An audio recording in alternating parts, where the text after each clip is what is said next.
Some people have lovely rubbish, don't they? How do you make money for nothing? Are you chucking that, really? We are, yeah. The answer could be hiding in the 20 million tonnes of household waste we throw out every year. Presume it hasn't come straight out of the sitting room, then? That's why entrepreneur Sarah Moore My colour? wants to get her hands on things before they hit the skip. I'm a passionate buyer, maker and user of old stuff, and I've turned that passion into a money-making business. I make new stuff out of old stuff, and I sell it for a profit. And with some of the country's elite designers and makers. What do you think? I think it's beautiful. Is that it? Yep. She can transform her finds into desirable, Absolutely amazing. valuable, Goodness, I love it. and let's hope, saleable items. Oh, my word. If Sarah is successful, then she can hand the profits back to the very people who had no idea there was cash to be made from their trash. I didn't dream it would ever come to anything like that.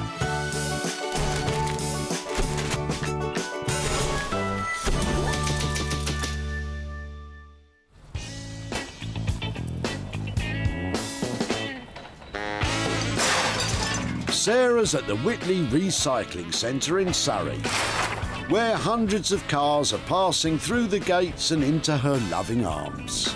The cars are rolling in and every single one could be packed with potential projects. I've just got to go and find them.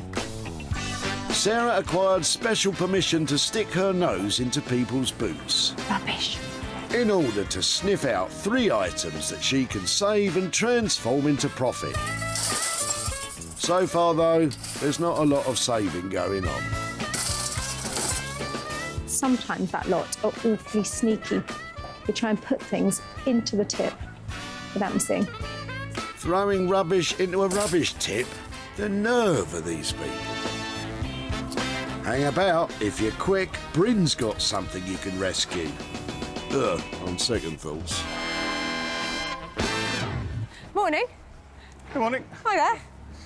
Is that yours? Yeah, well, throwing it out. I can see why. I presume it hasn't come straight out of the sitting room, then? No, it's been in the garage quite a while. So has it been in your family? My wife's family, unfortunately, her mother passed away last year, so we're clearing out her house. Oh, I'm sorry to hear that. Do you know anything about it? How old it is? Or... No, I haven't got a clue how old it is, but I know it's been in the garage probably for quite a few years. Well, Bryn, what you have there is a fine example of a Victorian gentleman's chair, New addition of some casters on the bottom.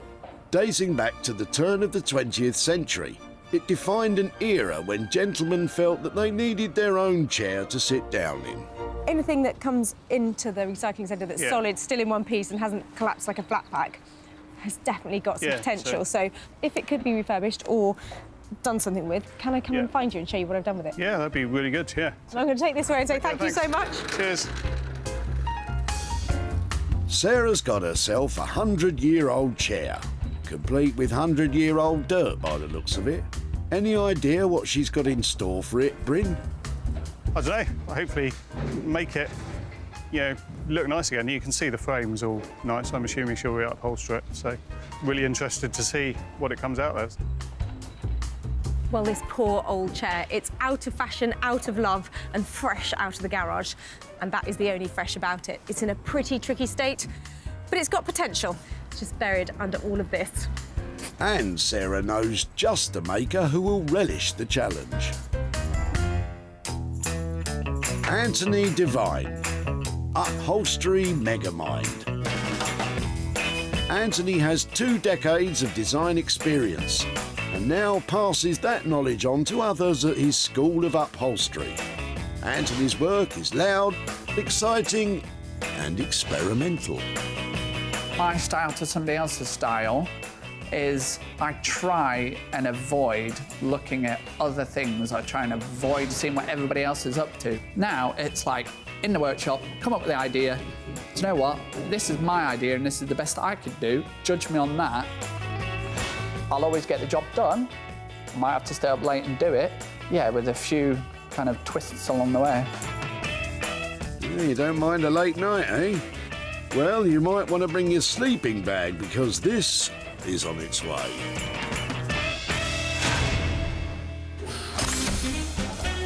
That's one less thing heading to landfill. Sarah's back at the boots to find 2 more. Anything in there? Nope. That one? Nope. Well, what about that big thing? Definitely not. Oh, I give up. Keep going.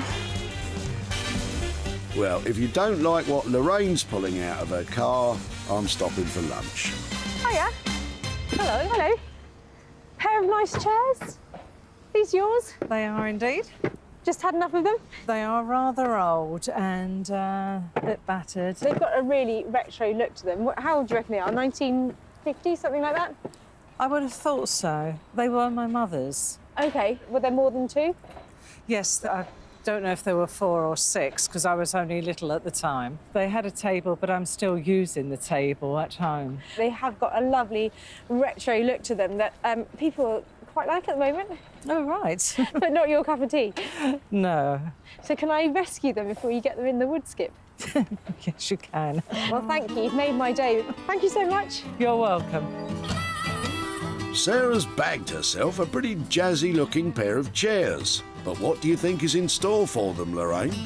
I can't imagine them stripped bare, but they certainly need recovering and repadding.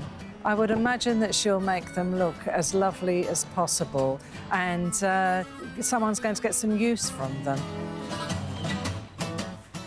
Well, there was a time, and it really wasn't long ago, that a pair of chairs like this with a ply back and black legs, they really wouldn't have caught my eye. But you know something? I reckon they've got style. And where there's old-fashioned style like this, there's old-fashioned money to be made. Old-fashioned is right. So she'll have to call in some help. Emma Walker is a self-taught furniture restyler. With her best friend Badger by her side, she uses wallpaper and other materials to give forgotten furniture a fresh new look. I'm obsessed with design, and I'm obsessed with the right wallpaper going on the right piece in the right way. All my personalities are reflected in all my work. Whatever the mood takes, it's going to come out in the furniture. Yeah, loads of personalities, me. All right, Emma. Let's just hope you're still smiling when Sarah turns up with this pair.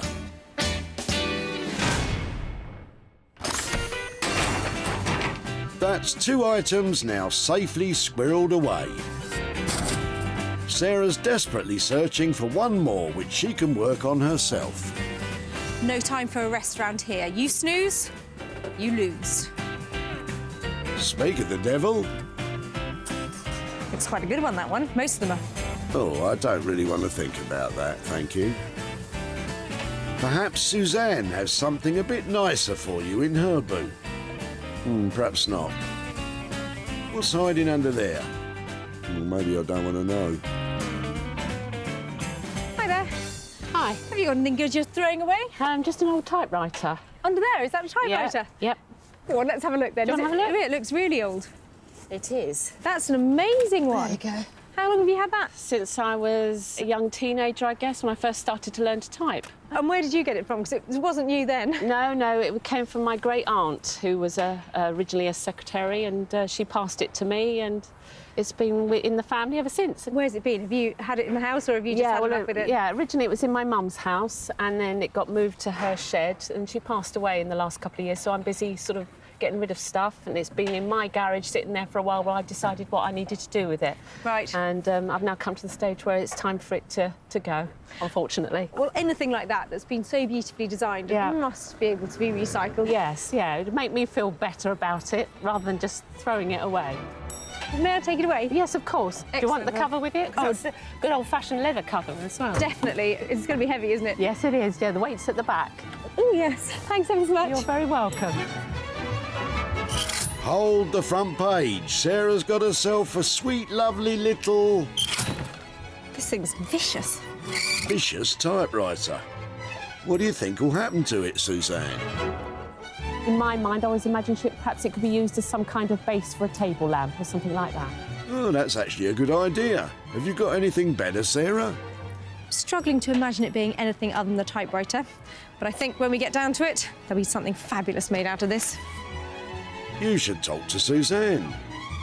So at the end of a long day, Sarah has her items. Anthony will spruce up the Victorian chair. Emma will work her maker magic on the retro chairs, and Sarah will think of something to do with the typewriter, we hope.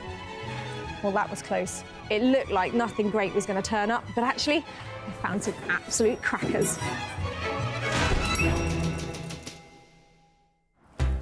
Manchester, once the industrial metropolis of the north, now a mecca of music, art and imagination. Sarah's brought along the old Victorian chair, although she's wheeling it about like the last trolley in the supermarket. Perhaps upholsterer Anthony can give it some of that Manchester swagger. Sarah's on her way, and to be honest, I really don't mind what she brings anymore because she brings such a different range of everything. I'm quite open-minded on what her suggestion is, and we'll see where it goes with this one. It's going to be quite interesting. Well, you haven't seen the state of it yet. The wheels are coming off already, but this chair has potential, so I brought it to Manchester and to Anthony to take a look at it. You better not look too closely. So, I think it might have a gammy leg. it's not only the legs that are gammy. There's a lot of, I don't know, product on it. Pigeon product. Possibly. Possible pigeon product. How very TV-friendly of you both. It has some potential, don't you think? Slim at this stage, to be honest. Slim potential. I have got some ideas about it, though. Good. I like the little acorn details, and I was thinking, how about we make some beautiful botanical-inspired chair? Perhaps some funky print on it, maybe overstuffing the arms and getting rid of everything but the acorn, something like that? I like the idea of, botanical. I think if we were to try and strip back or restore the wood, we'd be forever, and it would just blow the budget, and we would never regain that. So, where do we go? Well, I know. Let's flock it. Yes! Let's flock it. Flock it. If we're still on the botanical, maybe some, acid green flocking. Ah, flocking. I'm with you now. Like the flocking idea. Flocking is the process of sticking thousands of tiny fibre particles onto a surface, Have you ever flocked before? which creates a fuzzy, veloury texture. You're going to flock the frame. Self-flocked. Please stop saying flock. Why don't I leave it with you?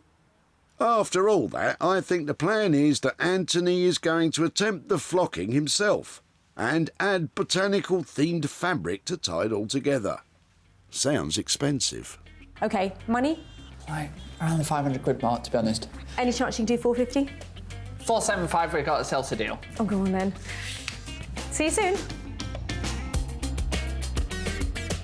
We're going to try and flock it ourselves, hopefully. We can do it, it'll look good, but yeah, another string to the bow.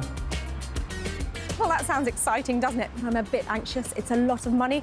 I'm just hoping Anthony's a natural flocker, because that chair is going to have to look a mint if it's going to turn a profit. Anthony has £475 to update the chair. He can certainly talk the talk, but can he flock the flock? Well, thank goodness that's over. I'm really looking forward to not saying flock for a while. Oh, look, a collection of seagulls. Sarah's in Brighton with the pair of retro-looking chairs, hoping that wallpapering Wonder Woman Emma can slap on some style. Sarah's on her way. I'm looking forward to seeing her, seeing what she brings me. She always stretches me a little bit creatively. It's just as well you have Badger on hand for support. At ease, Badger. Well, I brought my 2 tired chairs to Brighton to see the papering princess. I'm hoping Emma is going to work her magic on them, and they'll be fantastic. Wallpapered chairs? Now I've heard everything. Hi, Emma. Hello, Sarah. How are you doing? How are you? Nice to see you. I'm well, thank you. Couple of tired old chairs. Do you think they're up your street? Do you want to have a look at them? They're a bit tired with this fabric and what have you, but they're actually in really good nick. They are. Ugly pretty, I think, but they could have a really fresh style, so I think you're the ideal woman. They could have some wallpaper on them, can't they? Perfect, I think wallpaper. Front, back, legs, everything. Not the seat pads. That wouldn't work. So would you really do the legs? Yeah, when I quite like these days going as far as I can with the wallpaper. Can sometimes look a little bit like I've really wrapped a present up very well. Well, I don't know what you two are laughing at. Who wants a chair that looks like it has to be unwrapped? That sounds lovely, but I think the paper choice is going to be key, isn't it? Because anything too chintzy is not going to suit these. I think shimmery, a glimmery, right on trend. Just go for whatever is naturally looking good. Pair of chairs, a total wallpapering. How much is that going to cost? I'll do both of them with the materials for 100, and you should be able, because they should look, you'll never find another pair like them. I don't doubt that for a second, Emma. If you can do it for that, I'm really happy, so just go for it. Thanks ever so much. Enjoy them. Yeah, Bye. bye-bye. I'm going to really enjoy doing these. I don't know if I'll mirror them, do them as an identical pair yet, but they'll be nice and shimmery, fresh.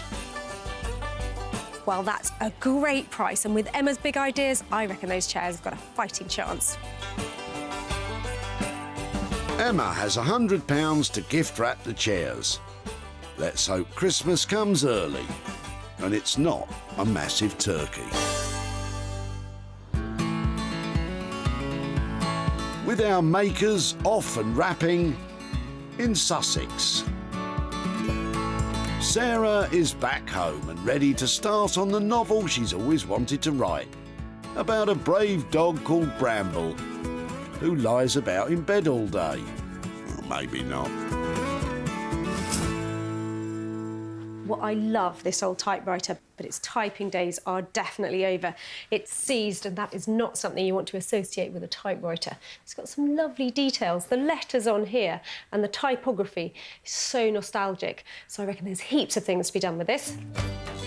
With no plan in place, Sarah begins to dismantle the typewriter in the hope of finding some inspiration. Whoever invented this was really clever. It's got hundreds of bits on it. This typewriter was made by the Underwood Typewriter Company. They produced what is considered to be the first widely successful modern typewriter. I will not be putting this back together. In its heyday, it was the largest typewriter manufacturer in the world, and by 1939 had produced over 5 million machines. Well, I think those little keys are going to make fantastic cufflinks. They've got letters on, they can be personalised. They've got to have some appeal. Cufflinks. Sounds classy, but Sarah's not finished there. Well, I'm just trying to reclaim all the little bits with the letters on that actually hit the paper. Quite tough, but definitely worth retrieving if possible, because they're really sweet. That one's an ampersand. If I personalise them, they definitely get a chance of selling. With a full set of keys and type hammers, Sarah puts the body of the typewriter to one side to give the rest a good old scrub. Bramble's toothbrush. Don't worry, Bramble. I'm sure she means your old toothbrush. Well, with a little bit of elbow grease, these will come up really well. I love the way they look. The cufflinks are coming along, but what does Sarah have in mind for those letter blocks? These are so fiddly to work with, but I hope they're going to be worth it. So I'm going to solder a little hook on the top of each one and make them into tiny necklaces. So either somebody could write something with them, or you could just maybe have an initial. Cufflinks and necklaces from typewriter parts. That is smart. Soldering time. Not the best at it, but it's reasonably straightforward. Just have to remember that everything gets really hot. So I'm just going to attach a ring to the top. Soldering is the process of joining two metals together with a filler metal. In this case, Sarah is melting some solder wire to join the hooks to the blocks. Perfect. One down. 55 to go. Solder on then. So far, Sarah has spent £7.99 on parts to make her jewellery. But with lots of work still to do, costs could still go up.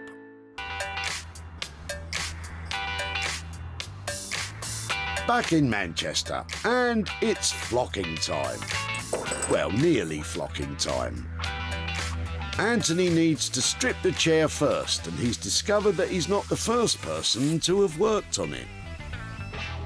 I'm seeing all the hallmarks, a bit of a DIY job. This bit cut around here is completely wrong, but especially this.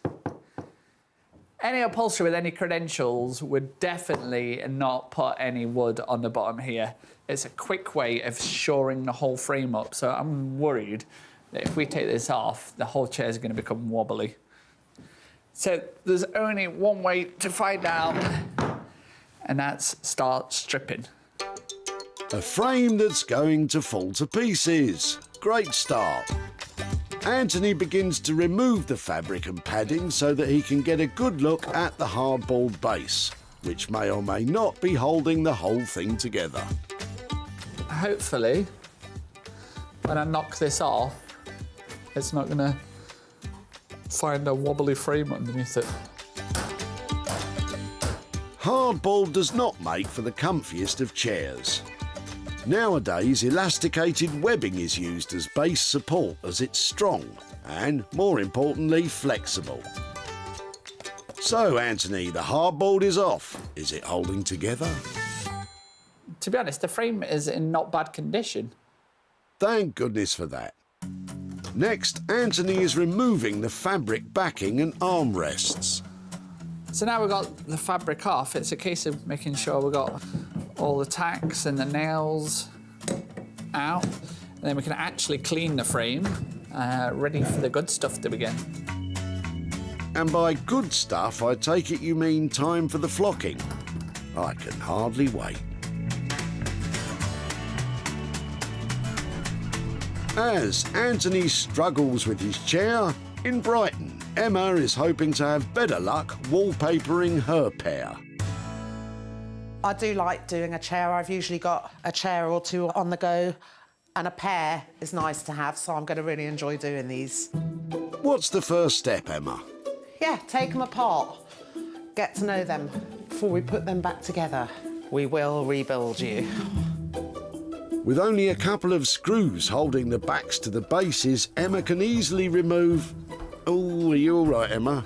Reminds me of when the dentist was getting my wisdom teeth out. He put his foot up on a chair to get the leverage. Oh, it was horrific. Ah, yeah, they put a tack in it. They put a pin in it there. With the chair deconstructed, Emma is sanding down the frames. Usually I'll be out here in my bikini, and that's come rain or shine as well. Well, you've got to be comfortable while you work. Next, Emma applies filler to the chipped back so the wallpaper will have a smooth surface to paste onto. And talking of wallpaper... We're not going to use wallpaper. In fact, we're not going to use any wallpaper at all. Surprise! We are going to use a tablecloth. A tablecloth? Love this. Isn't it lovely? This is basically cotton with a coating on it that's wipeable. And I thought wallpapering was pretty out there. The good news is it's a very pretty tablecloth. I want as much of the design patterning as possible. I want it centralised. It's a print of a classic design by William Morris, the leading light of the arts and crafts movement. That's PVA, that's wallpaper paste. Emma is treating the tablecloth as she would wallpaper, first applying wallpaper paste to the fabric. I want it to soak into the cotton. And PVA glue to the chair back. Feels like it's going on nicer than wallpaper. Oh, this might be my new go-to. And I think I want these birds' beaks up as high as they can go. Once centred, Emma cuts through the hole in the chair back to release tension before leaving it to dry. So I'm really pleased that I changed my mind. I'm pleased with the way these are looking. Can't wait to see the pair completed, and I hope that Sarah likes them. With such a drastic change in material, let's hope so.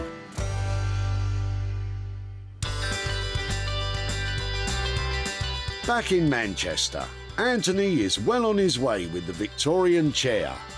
It must be time for the flocking now. Or is it? So for what is quite a simple upholstery job, it's been one of the toughest decisions to make to know what to do with it.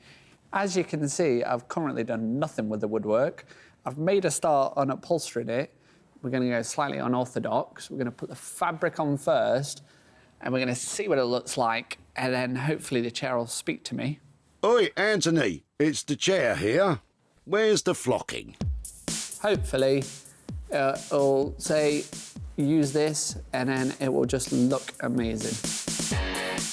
But before Anthony puts on his fabric, there's a few things he wants to take off. As you can see, I've got 3 casters, one of them is missing, so it's time for them to go.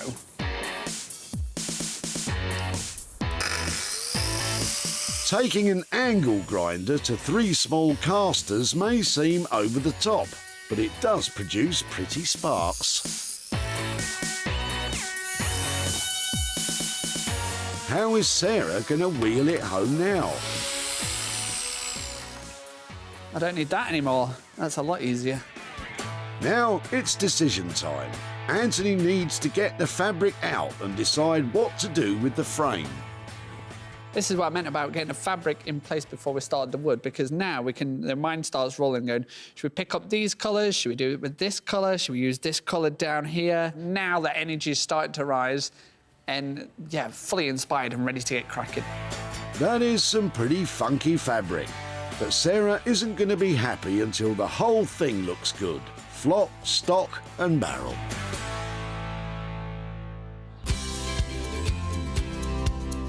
While it's all go for our artisans, Sarah's putting the finishing touches to her typewriter bits and pieces.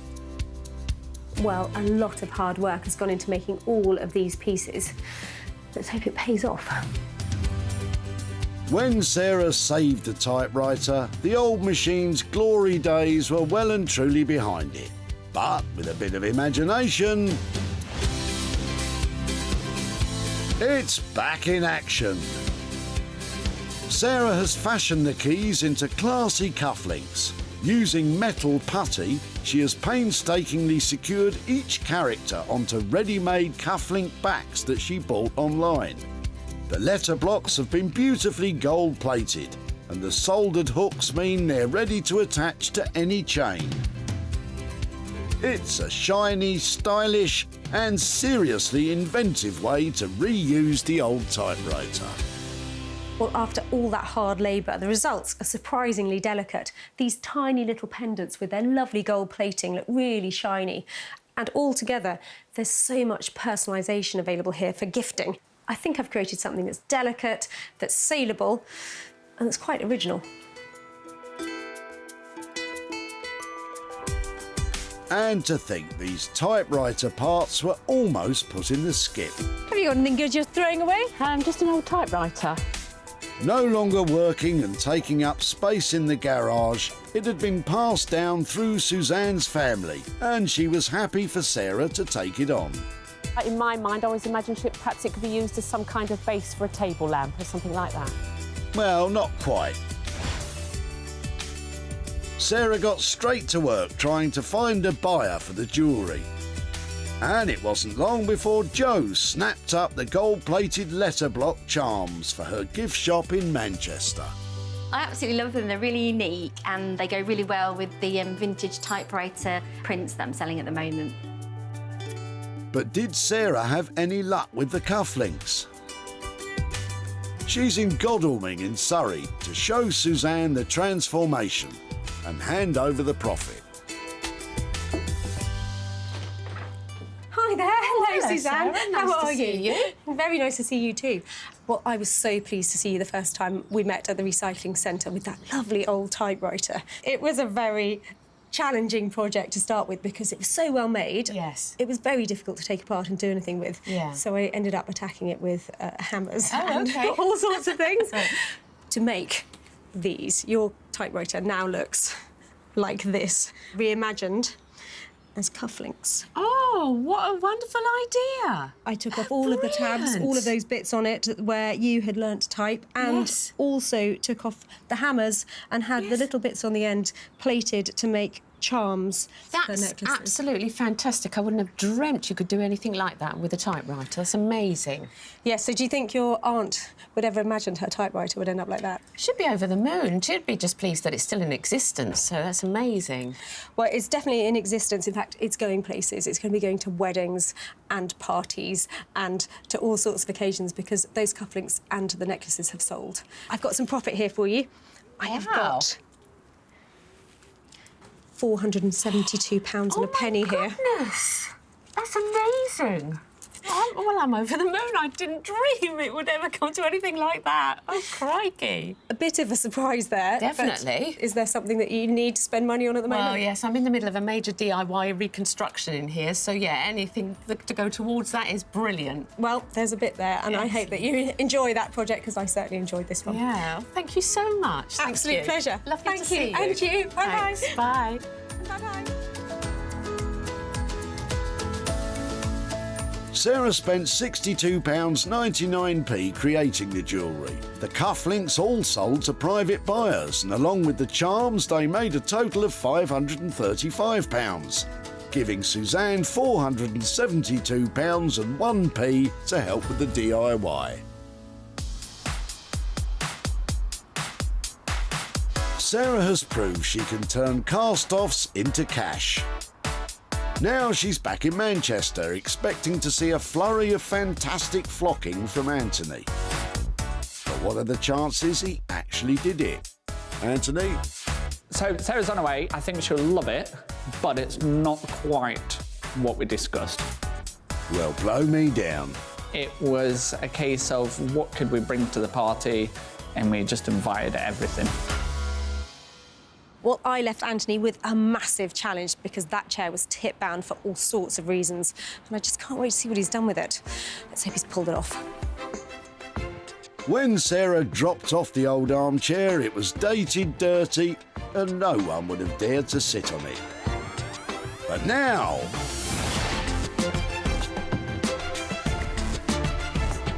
it is truly fit for a king. Anthony has created a radical and regal botanical throne, replacing the flocking idea with distressed gold leaf. The chair has been expertly upholstered with green fabric, which meets all UK fire safety standards. Whoever sits on that should feel like a king, a veritable VIP.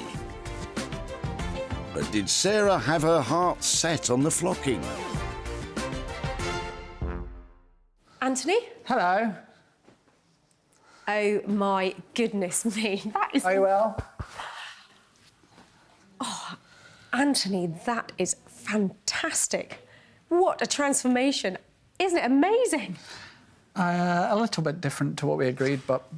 So, original plan was to have a go at flocking. How did you end up with this? Well, you brought the chair to the party. We invited a few other guests, but forgot to invite the flocking.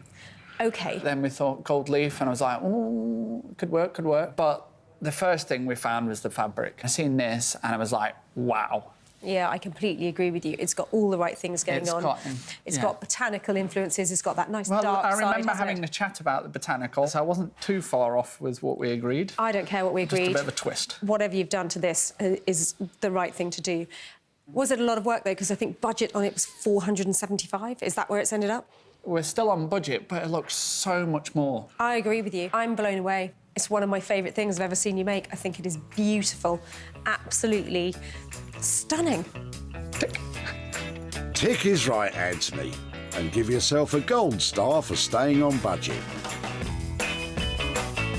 Roll on budget. Tick, tick, tick, tick, tick. Happy days.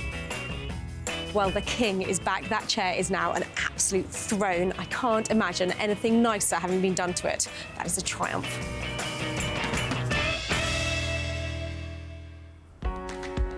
It was a triumph that could so nearly have been a tragedy if the chair had been dumped. Good morning. Hi there. Is that yours? Yeah, well, throwing it out. The chair belonged to Bryn's late mother-in-law, and he was delighted that Sarah wanted to give it a new lease of life. You can see the frame's all nice. I'm assuming she'll re-upholster it, so really interested to see what it comes out as. Bryn was spot on about the upholstery, but even he couldn't have guessed that it would get the royal treatment. Sarah put the throne up for sale, and it was snapped up by an interior shop in Liverpool. And owner Elaine was royally chuffed. Absolutely thrilled. It's beautiful. The colour is so rich, and the distressed look of the gold is beautiful, stunning. Sarah's in Farnham in Surrey to show Bryn the regal renovation and to hand over some cash. Hello. Hi, Bryn. Nice to see you again. Yeah, nice to see you. How are you doing? Yeah, good, thanks. Yeah, When I first met you, you were looking like you were at the end of a Yeah. massive job. Are you tidying out your mother-in-law's old house, so- is that right? Yeah, quite a large house, yeah. It's always exciting for me when a van turns up at the tip packed with stuff, and your armchair really caught my attention. Do you have any thoughts about how we might update it? Or... No, I've been really intrigued to see what you've done with it. I took it to Manchester to an upholsterer who's up there. So I've got pictures to show you of what he did with it. OK. He's called Anthony, and he made your chair look like that. Wow, that's quite amazing. He took all the beautiful details that it has and gilded the wood and put a fantastic new modern fabric on it. It's quite different, isn't it? I sense maybe not particularly your cup of tea. Yeah, I don't know whether I'd necessarily have it in my house, but it's great, yeah. And it's actually sold to an interior designer in Liverpool. Oh, wow. And I have profit from the sale. I've got £150 Oh, wow. here for your chair. Pretty good. Well, thank you very much. That's an absolute pleasure. So, have you got any ideas what you might do with something like that? Yeah, so, as I said, it was my mother-in-law's. She's got a brother and sister, so we'd probably take all of them out for dinner or something like that. Have a fantastic time. Lovely to catch up. Thank you very much. Thank Cool, you. thank Bye-bye. Anthony came in on budget at £475. The chair sold for an impressive £625, leaving Bryn with 150 quid to treat the family.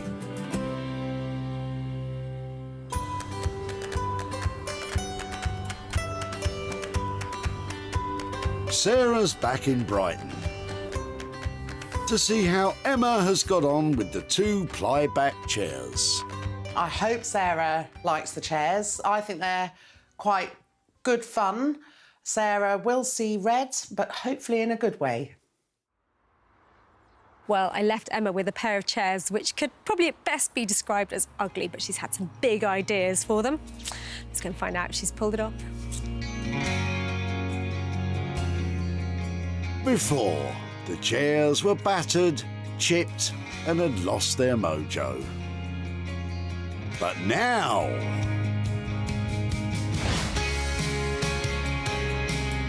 they have been transformed by a tablecloth and a lot of talent.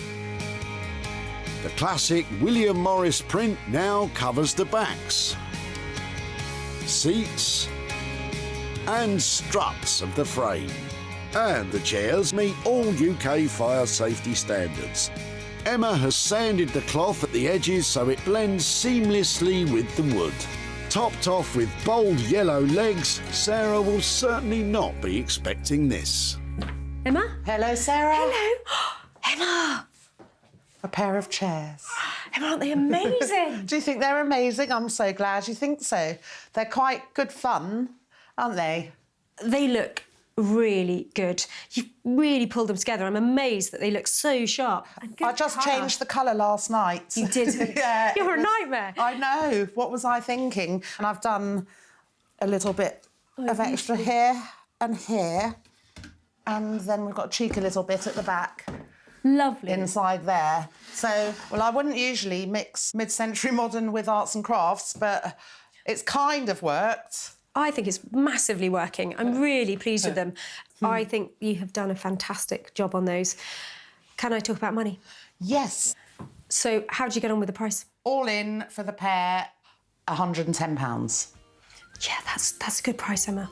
Yeah. I think that you have turned a sow's ear into a silk purse, so I'm delighted. Brilliant. Thank you so You're much. welcome. What a pair of beauties. Good job, Emma. Well, that wasn't what I was expecting in the best possible way. Emma's nailed that. There must be a profit in those chairs.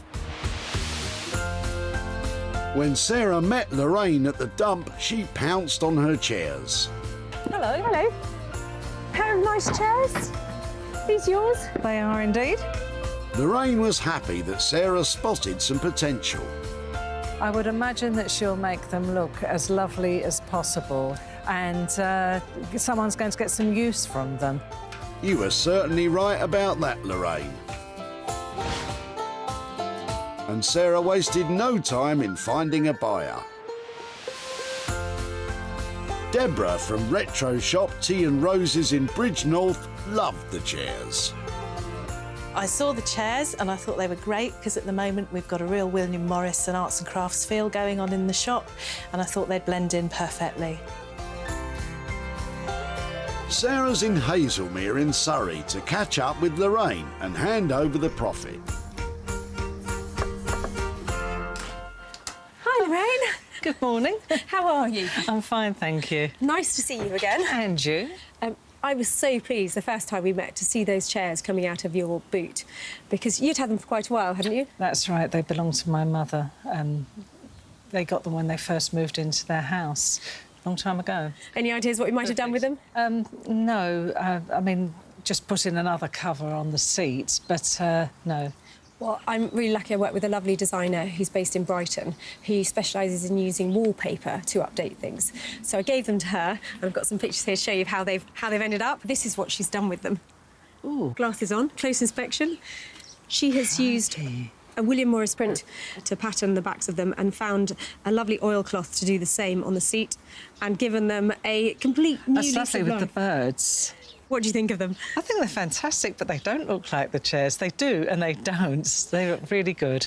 So they have gone off to a new home, and I've got some profit for you. So your chairs are delivering the £75 profit here for My you. goodness, that is incredible. Thank you very much. We're coming up for the Poppy Appeal, and I would actually like to put it in, because normally I do a collection, and I'd like to put it in my tin, if I may.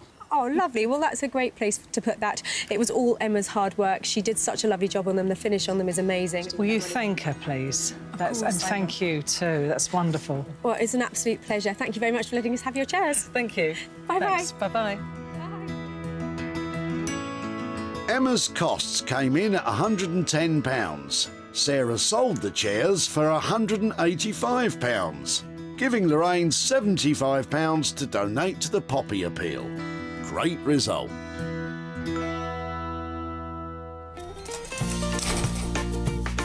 Sarah saved 3 items from being thrown in the skip. Instead of being lost forever, they've all been given a new lease of life and a chance to be treasured again. Well, I love nothing more than turning old into new and making a profit along the way. So that's 3 more items reimagined and off to new homes.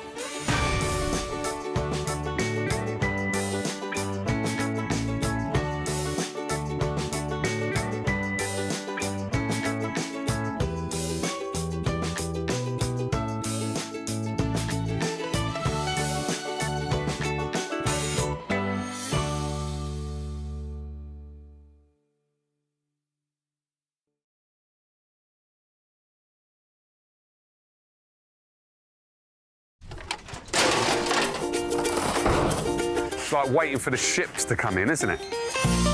How do you make money for nothing? You're throwing this away as well? The answer could be hiding in over 20 million tonnes of household waste thrown out by us every year. This is nice, though, isn't it? That's why reclamation expert Jay Blades wants to get his hands on things before they hit the skip. I've been a builder, I've been a philosophy student, and now I'm a furniture restorer. So I know more than most about transformation. I revamp the old into the new and then sell it on for a profit. And with some of the country's elite designers and makers, They do need a little bit of fixing. Yeah. A little bit of love. he can transform his finds into desirable, Wow, this is amazing. valuable, That's unbelievable. That's your door. and hopefully saleable items. You've done a brilliant job, mate. Brilliant job. If Jay is successful, then he can hand the profits back to the very people who had no idea there was cash to be made from their trash. I wasn't expecting that. No. Dear me.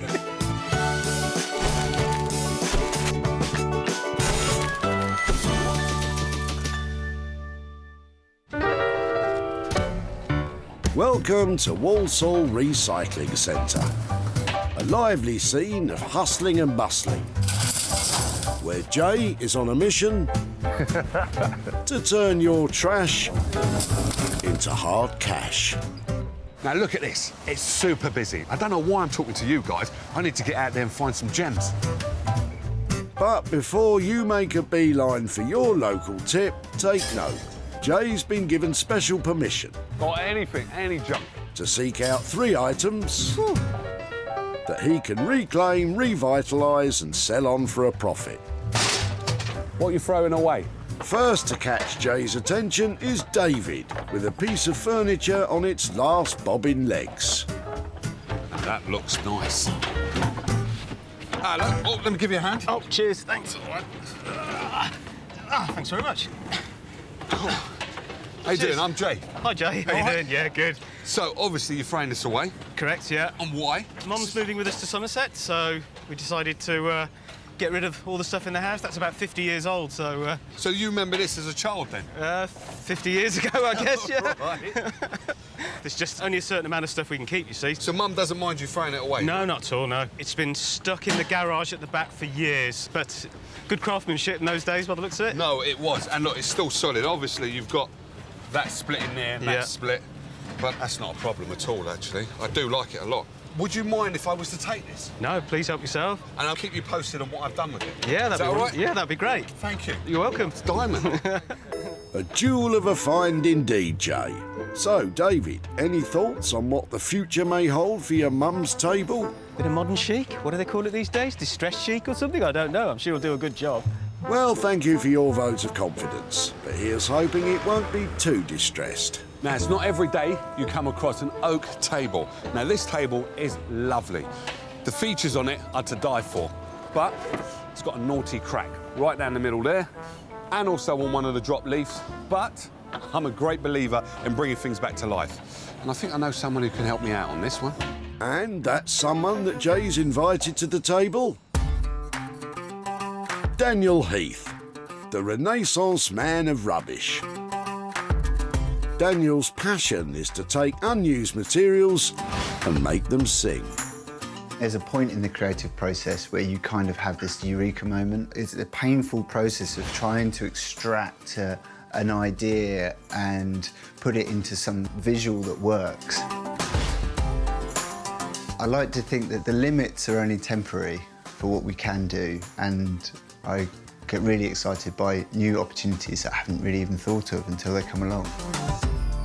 Well, Daniel, if ever there was a table crying out for a new lease of life, it's this one.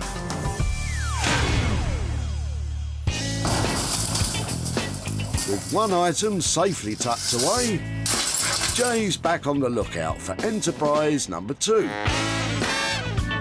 And he's feeling pretty lucky today. Just found a tub of money. That's a bit too easy, isn't it? Right, let's go and find some real items. Good idea. Perhaps David can deliver with his trunk full of junk. How are we doing, mate? Yeah, not bad, not All bad. right. Yeah, So no, do you good. have the seats to go with them? I do, but these weigh an absolute ton. These are, they're soaked to the skin. Oh, Yeah. wow. Yeah. Where they been outside? Been in the garden for all summer, really. Well, let me have a look at those chairs. Yeah, have a look at that. Yeah, there's they used to be 4, but the other 2 broke. But these. The other 2 are broken? Yeah, I chucked them away a long time ago. Yeah. Well, you like the look of them then, do you? I do like the look of them. You can tell that they've been outside because that's starting to lift. Oh, yeah, that's they're just starting basically to where the expand, glue aren't is, they? yeah, Yeah. expanded. But they're still solid, so Yeah. that's it's brilliant. Varnish has come off. Yeah, well, I did try and break them up before they came out, and I couldn't break them, so I just chucked them in. Well, that's like a good sign you couldn't break them. That's a really good sign. Yeah. So how long have you had these chairs then? They haven't always been outside, have they? God, no, they were in the house for many years. God, I've had them 20, 30 years, something like that. In fact, these came with my second wife. And she doesn't mind getting rid of these? She helped me load them, actually, so... Oh, yeah, she yeah, helped you load them? Yeah. So it's all right to take these? Absolutely, yeah. I'll stay in contact with you and let you know what I've done. Yeah, Is that'd that be all great. right? Yeah, I'd be interested, yeah. Diamond, Okay. sorry about the wet hand. That's all right, not a problem. Right. Yeah, you're welcome. I'll be back for those seats as well. OK, yeah, I'll get those out for you. Cheers. Thank you, kind sir. But what do you think he'll do with them? I'd like to see them back and functioning, to be honest. We only got rid of them because they didn't fit anymore, you know, and we had a new table. Yeah, I'd like to think somebody can sit on them in the future, yeah. So 4 would have been a lot better, but 2 is better than none at all. I think in the right hands, these are going to look amazing. And Jay has 4 hands in mind that could be perfect. It can only be Katie and Richard. Husband and wife team Katie and Richard not only have love for one another, but also for creative reclamation. And they're sharing it with the world. Their passion is to take unused and unloved items and make them sing. I do have a tendency to go quite crazy, and maybe a little bit crazier than you, that'd be fair to say, and you're good at reining me in. Our skills are sort of complementary, I think, Yeah. as well, rather than overlap, so Yeah. we don't tread on each other's toes. It's very egalitarian, as long as he does what I tell him to do. I think it's all right, isn't it? It works well, yeah. She's in charge. Well, someone will need to be for this challenge.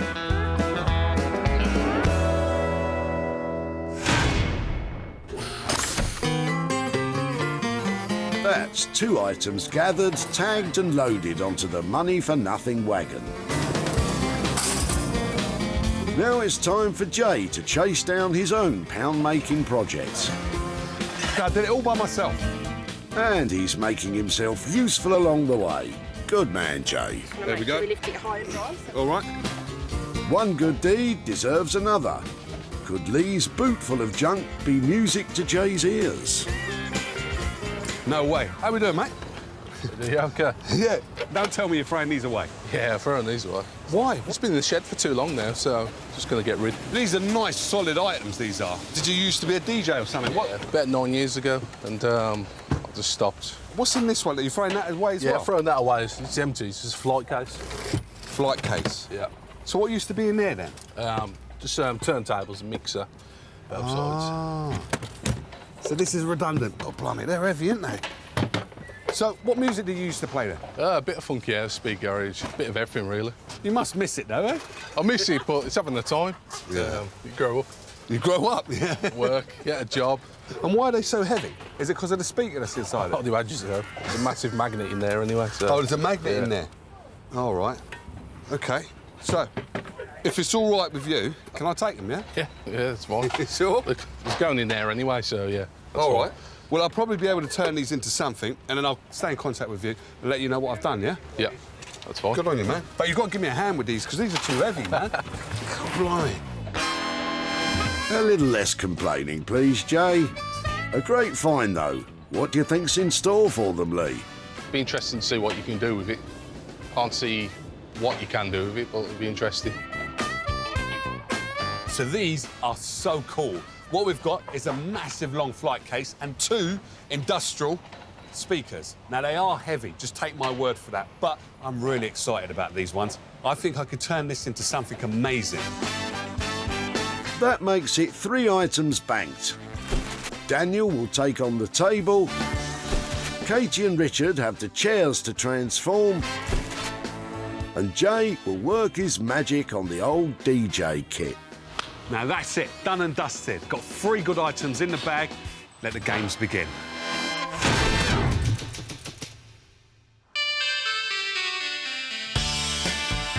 Stratford, East London. This area has seen extensive transformation in recent years. which makes it the perfect spot for Daniel's workshop. Hopefully he's going to like it, even though it's falling apart. But it's a heavy lump, so I need him to give me a hand. So there we are. So, it's all right, isn't it? It's all right. It will be. It will be, yeah. Let's get it in on the bench. Yeah, let's have a proper look at it inside.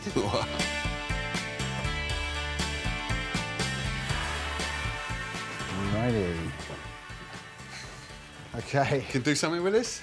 Yeah, just, well, we managed to get it in here without it falling to pieces. Yeah, anything so that's more. Encouraging. Well, this side looks like it's going to fall apart at any time. Yeah. So it's the individual bits of timber that are just separating from each other, aren't they? Yeah, that's all it is, really. And they're not split. They're good bits of wood. The idea that I was thinking of is just having one of your lovely prints on top. So you coming up, because when it is all glued together, you've got kind of like this beautiful oval shape, which would be quite nice, I think. It's a nice... Look at that, that's a big shape, isn't it? Yeah, it's a nice surface area, for sure. Lovely. Yeah, OK. But you've got to do the work, and then you've got to kind of fix it as well. Yeah, I think I should probably think of them as two separate activities. Right. Sort it out first. Yeah. And then add something to it. Yeah. But yeah, there's loads of... You've done well, because there's... Oh, you like it? Yeah. Oh, cool. There's flat surface area. Yeah, there is. That's... And there's lots of it as well. Yeah. Excellent. Daniel likes the table, but will Jay like the budget? If I can have 400, then I know that I can do the work on it properly. Yeah. And get it really, really beautifully put back together. Yeah. Then with a real signature print on the top, and do something special with the underneath as well. So basically, what you're saying to me is you're going to fix it, you're going to make it look cool. Yeah. And you're going to make my job selling it easier for £400. Yeah, I think so. Stick it there, mate. I'm going to get in there quick. Absolutely, Jay. You know a good deal when you hear one. Jay's left me quite a good project, I think, because it's made of really good material, but I'm yet to discover to what extent, you know, it's wonky and it's falling to pieces, basically. Now, Daniel seemed really pleased to take on that old rickety table. Now, for £400, he's going to turn it into something amazing. I just can't wait to see the results. Daniel has agreed a budget of £400 to transform the table. Jay is leaving him to decide on the vital print design which could make or break this project.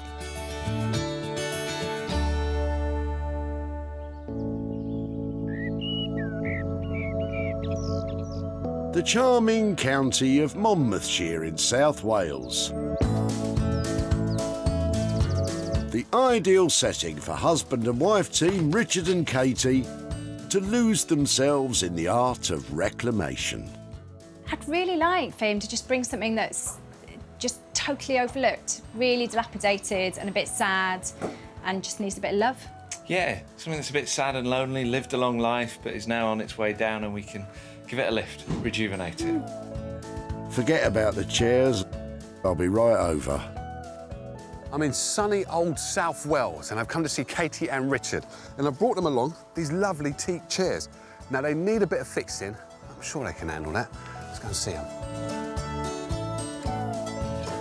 How are we doing, guys? You all right? How are you doing? Hi. Oh. Wow, look at these. Got something for you. Okay. Excellent. Do you want to grab Exciting. Cool. Oh. Let's have a look. Nice. How you doing? All right. Hi, Jay. How you doing? I'm very good, actually. Good. That one goes up there. How you All doing, right, sir? mate. Yeah, very well. Good to see you. Interesting. They are interesting. Yeah. And I thought they'd be right up your street, to tell you the truth. They do need a little bit of fixing. Yeah. A little bit of love. Yeah, just a little bit. Well, cosmetically, they look a bit tired. They are a bit tired. But they're still a form of a chair, which is a good start, isn't it? Yeah, lots of potential there, I think. Lots of potential. Some lovely shape as well. I like this. This is really interesting detail. So what I was thinking, that you guys could just cover these over and, spruce them up a bit. But obviously, I'm here, so it's your ideas, really. Strip them back first, Yeah. I think. Sand them down. Right. See what's going on underneath. Yeah. And then... And what do you think? reseated, I think. Obviously, new fabric, but it might be nice to really get them a little bit more padded as well, make them super comfy. And this might be beach, I think. It looks like a... No, I think this is teak. Oh, is it I think we've got teak? teak here. Yeah. Oh, Which is nice. Really nice. Yeah. So, it brings me down to budget. How much are we talking? What do you think? Well, I think we can probably do the pair for 150. Cool. Yeah? 150. So that's fixing them, making them structurally sound, as you said, Richard. Yeah. And then new padding on the top, Yeah. fabric, and obviously all these scratches and all that. It's going to look a bit better than it is now. Absolutely, yeah. We'll sand them down and put a little bit of treatment and on the wood. And a little bit of paint here and there to pick out the colours of whatever material we use. That's what I like to wear. Are we talking your language? You like a bit of colour? I love a bit of colour. Not a lot, I love colour. Yeah. So 150, we got a deal. OK, lovely. All right. Nice Thank one. you. Thank you. Cheers. All right, enjoy. Cheers. Have fun. Thank you. See you later. Bye. Deal done. Happy, guys? We asked for something that was a bit sad and in need Yeah. of repair, and that's what we've got. But I'm really chuffed. You chuffed? Me too. There's a lot we can do with them. Be nice to get stuck in. Well then, we won't hold you back any longer. I'm well chuffed that I brought those 2 chairs down to Katie and Richard. Now, they mentioned a bit of colour, and you know that's right up my street. I just can't wait to see what they do with them. Katie and Richard's transformation budget is £150. It sounds like they've got what they wanted, but perhaps they should be careful what they wish for.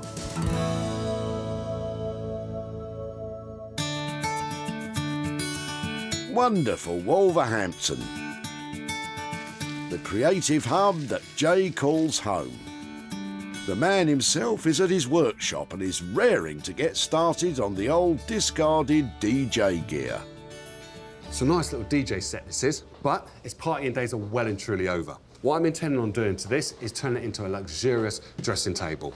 Now, when I open this up, basically, this tells me it's a dressing table because you've got compartments here and storage. On the back there, it's just going to have one long mirror and with some lights, simple. Add the legs on, give it a height. Then for the speakers down below, I'm going to turn those into bedside cabinets. So you'll have a whole bedroom suite set. That's cool, isn't it? Too cool for school, Jay, or even the bedroom. First things first, what I have to do is clean this and just get rid of all the stuff I don't want in here and tackling the outside as well. Because what I'm going to do here is I'm just going to give it a uniformed colour, but really make a feature of these corners.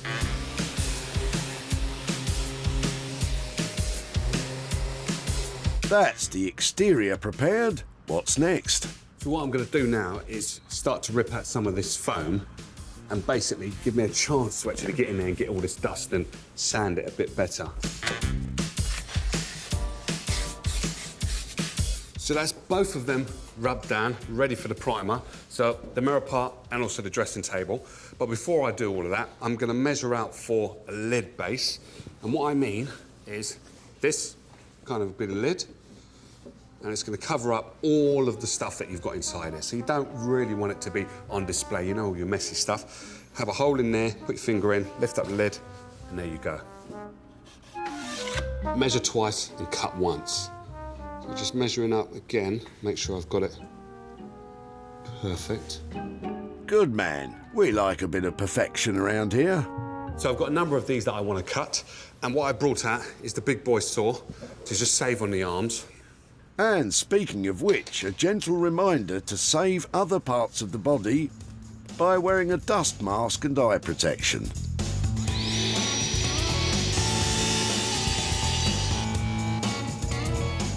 So I've got all the sides cut, and now just slotting them in place, because this will be a perfect base for the actual lid on top. And it just makes it look a lot more neater. And then obviously, once I've got a bit of paint on there, that's the same colour as the inside, then should all go according to plan. Shoulda, woulda, coulda, Jay. Let's not get ahead of ourselves. But I have to admire your optimism.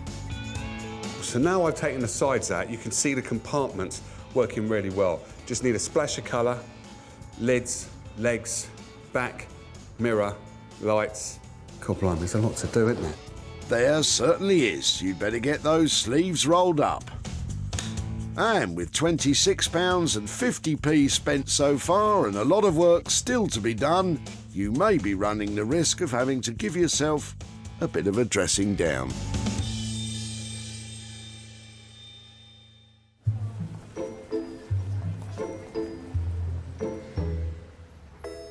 Over in East London, Daniel is about to get cracking on the oak table. What's the plan? I just basically need to fix it, shore it up, and then I can start to do some really interesting things with it as well. First things first, the tabletop needs to come off so it can be repaired. So what I'm going to do now is get the middle pieces together and mark out where I'm going to drill and put the dowels in. I'm going to use a wooden dowel. Wooden dowel pins are used to reinforce joints and support shelves. But first of all, I've got to mark where I'm actually going to put the dowels in.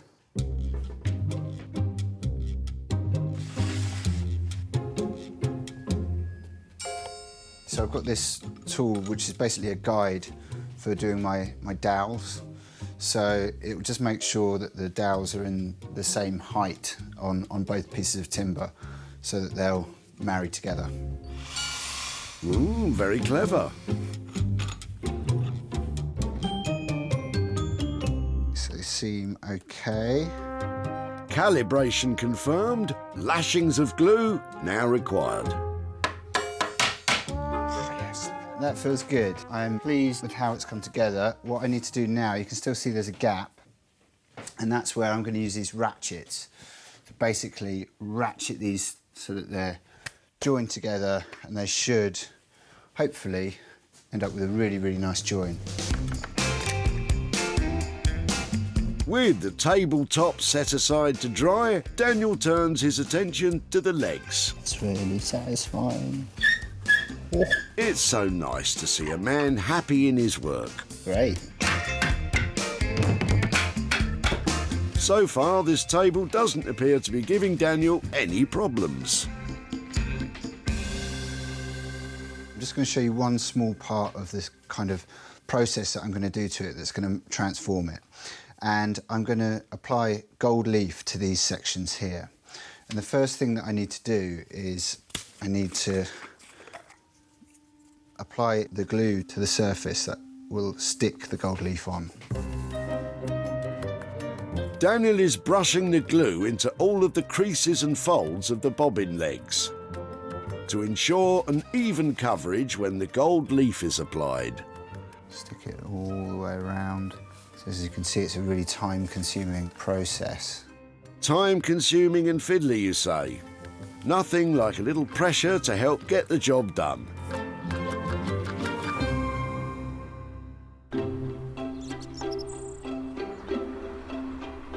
In South Wales, Richard and Katie have pulled up a couple of chairs.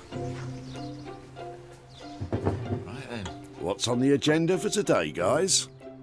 The first job, as ever, is to sand them down. As you can see, they're looking a bit weary, so we want to strip the wood right back and then we can oil it and make them look really beautiful again. I'm going to take a look at the seats. They're not too bad pad-wise, but I think we need to replace all the upholstery because it may be that they're damp and a little bit old, a bit smelly. So I will take all this apart, probably use the original board and then reupholster them and choose some nice fabric. And also we need to pick some paint colour if we use colour that works with the fabric. So we need a bit of time to choose carefully, I think. Yeah, bring them back to life.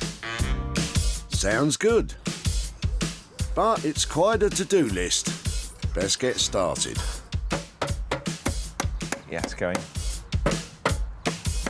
That'll do for now, and I think it's going to shake a little bit once you sand it. And please, folks, like Richard, make sure you always wear a protective mask when sanding. It'll put a smile on Katie's face. Yeah, I think Jay might be right. He thought it was teak under here. Yeah, it's looking like teak, isn't it? It's not dark. It's not pale enough to be beach. No. It's lovely. Yeah. Grain's really nice. So let's have a go at a leg. Confirmation of teak is good news. Teak furniture is amongst the most expensive. And why? It's sought after for its elegance and its durability. rather like myself.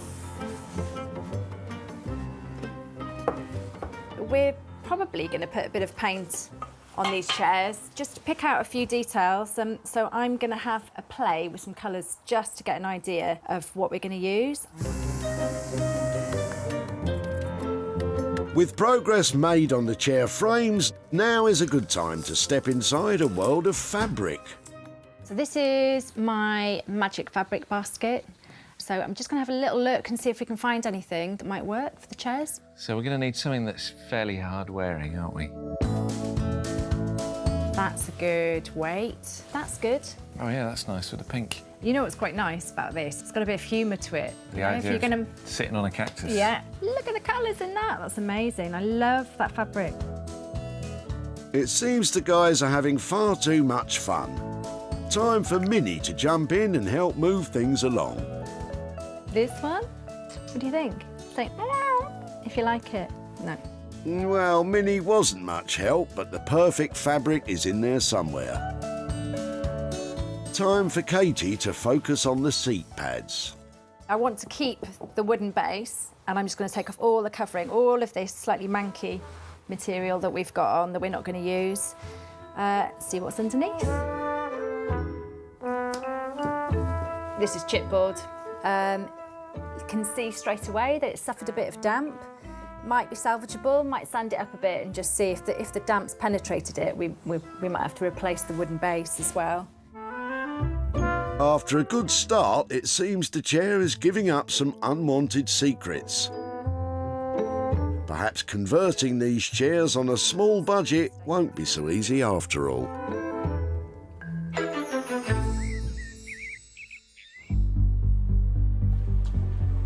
While the artisans continue to work hard on their items, Jay is putting the finishing touches to the flight case.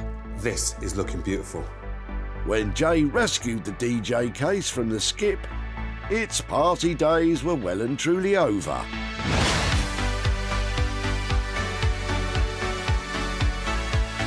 Fun, functional and well and truly funky.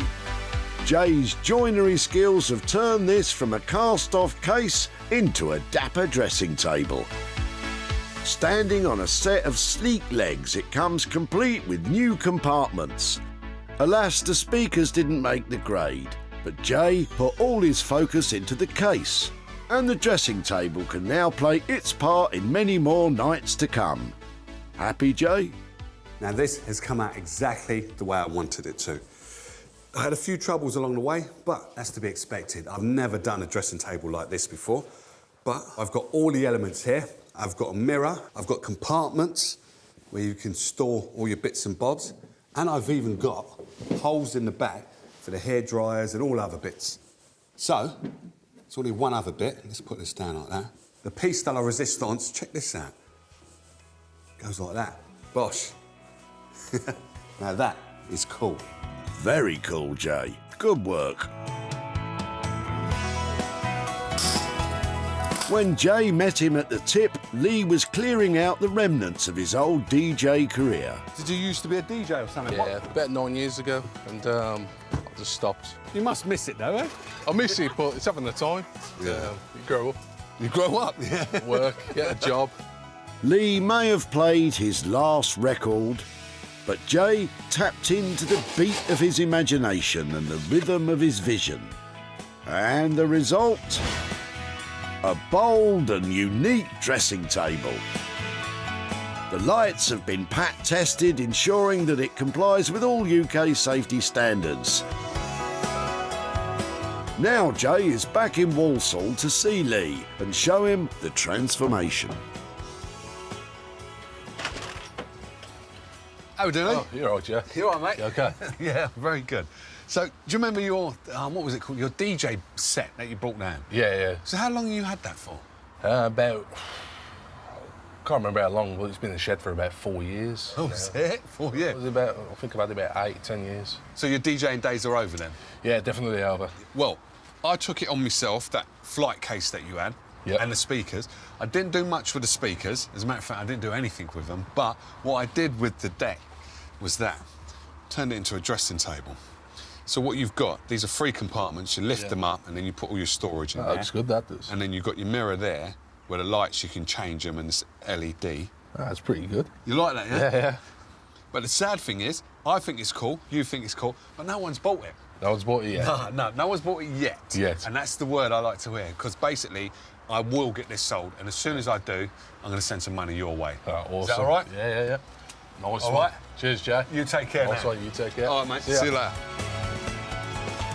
Now, Lee was impressed with the transformation, but we didn't sell it. Now, I'm a little bit gutted about that. Onwards and upwards, I'll get that sold. Jay spent £86.49 on materials. And although he hasn't had a buyer yet, as soon as he does, the profit will be making its way to Lee.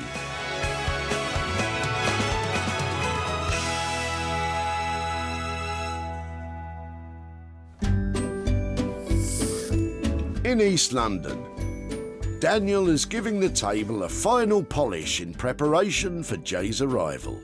Jay dropped me off a table that was in a bit of a state, so I think he's going to be really pleased to see it kind of put back together in one piece, and yeah, I hope he likes what I've done with it. Well, Daniel, we're about to find out. I'm here to pick up my broken drop leaf table. Now, Daniel said to me he's going to give me something special. I'm just hoping he's done that, and he's put the table together again. After years of loyal service, it seemed this table's dining days were over.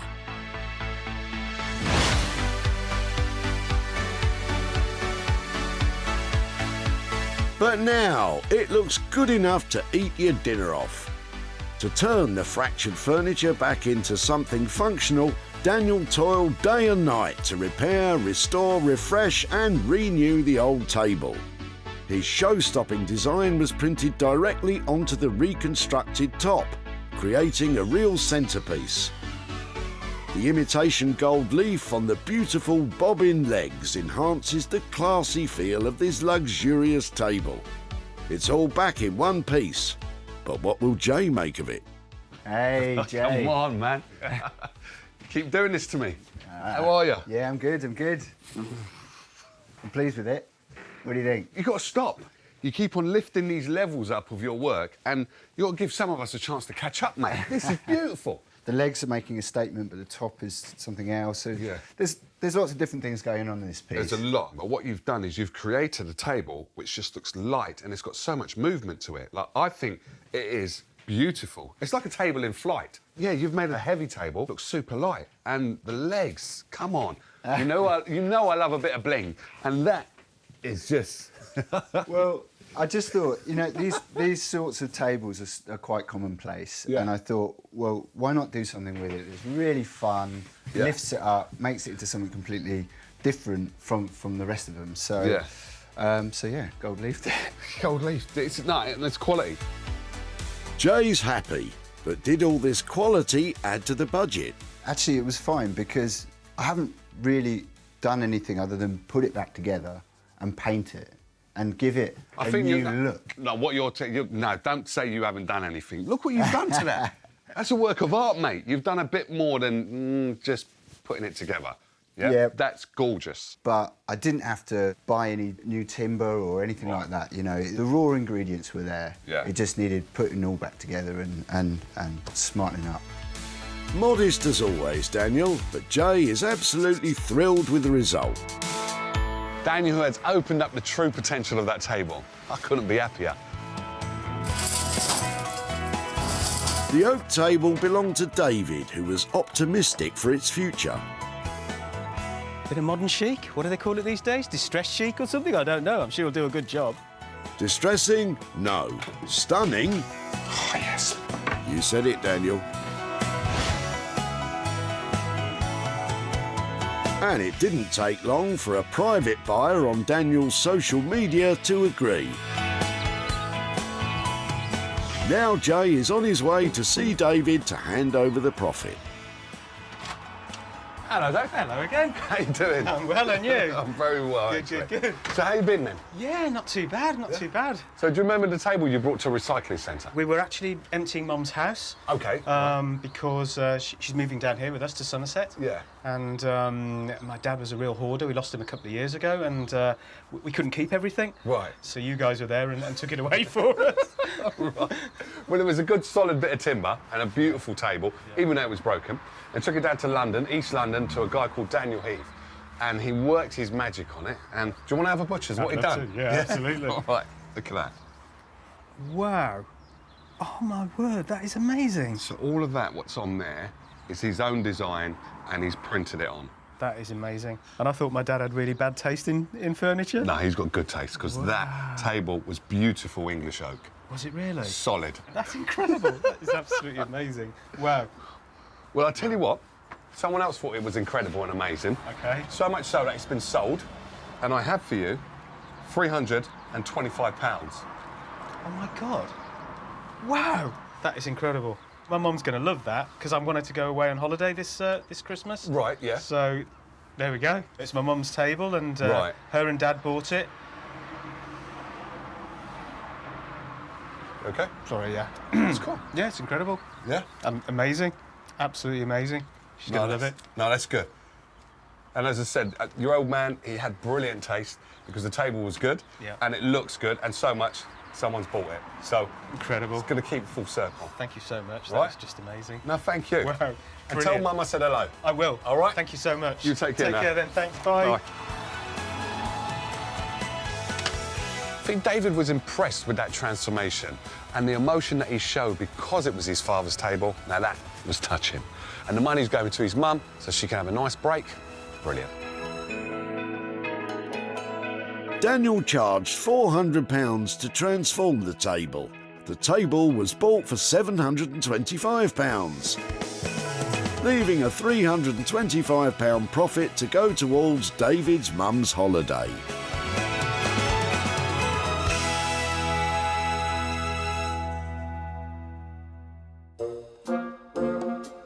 In South Wales, Katie and Richard are giving the two dining chairs a final polish in preparation for Jay's arrival. There's something a little bit unusual about them. They're quite fairy tale-like, and I don't know whether Jay goes in for fairy tales, but we do. Well, guys, we're about to find out. I'm in South Wales to see Katie and Richard, and I want to know how they got on with those wet dining chairs. Hopefully, they've dried them out and done them up a treat. Damp, damaged and about to be dumped. That was until Jay delivered them to Katie and Richard.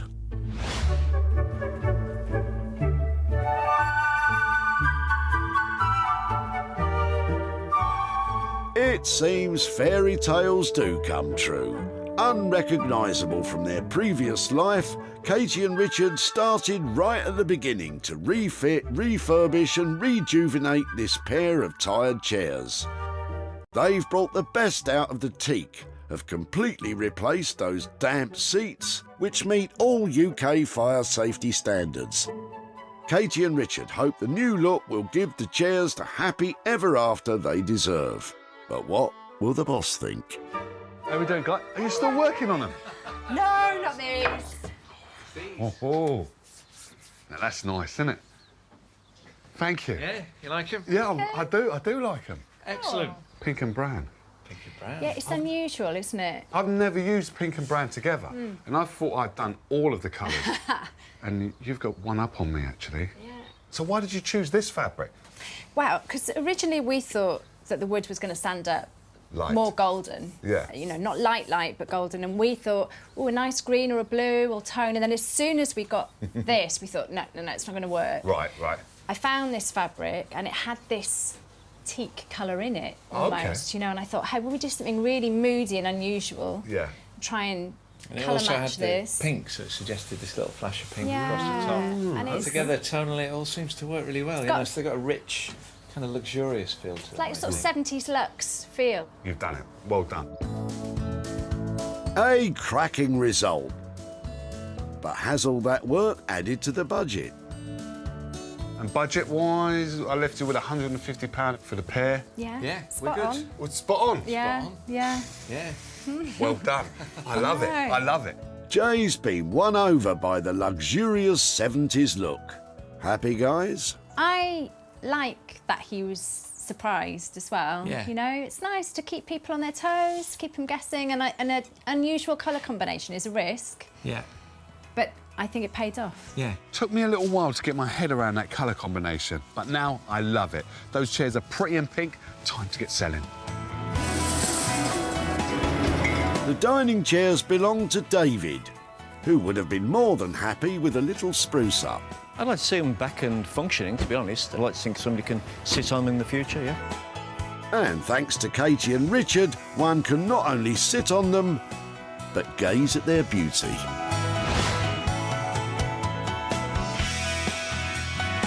No wonder that Lovely and British, a gift shop in Southwark, London, said, "We'll have those, thank you very much." Owner Lorna was delighted with her purchase. Oh, they're lovely. Really pleased. They're going to fit in well with the shop. Now Jay is back in Walsall to hand over the profit.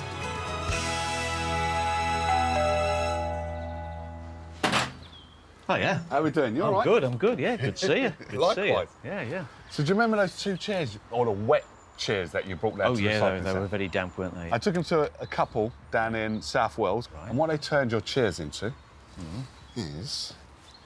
Have a look at this.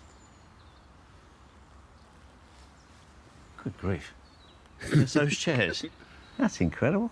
They're matching, they're matching pairs. The aren't they? matching pair. Fantastic. So they've got the pink on the back, Yeah. and they've cleaned them up, and the seats, they just got rid of them. They're because- reupholstered, are they? As well? Yeah, reupholstered, Yeah. new base, because the base was all wet. Yeah. Rubbed them all down, re-oiled them, paint, new upholstery. And there you go. Fantastic. I'm pleased to tell you, Yeah. I was able to sell those. Oh, right, OK. And I've got for you Yeah. £115 Good grief. profit. That's fantastic. Right, that's brilliant. all right? That is excellent. In fact, that's... What are you going to do with that? Well, you might have seen my prostate cancer badge. I'm doing a okay. cycle run for that, so that'll go in my sponsorship. Oh, is towards- it? Yeah, yeah. So that'll go towards cancer. So how far are you riding? Where are you going? I'm doing the Grand Depart, which is a mirror of the first stage of the Tour de France next year. So it's 195k. Yeah. In one day you're going to do one that? day, yeah. God blimey, well, Yeah. you could best get some practice in I then. shall, yeah, All right. yeah. That's fantastic. Cheers. Thanks a lot. No You take problem. care. Thank you. Bye. Bye-bye. Now that was a great result. Dave was thoroughly impressed with regards to what we did to his chairs, and also the money's going to a great cause. All-round winner.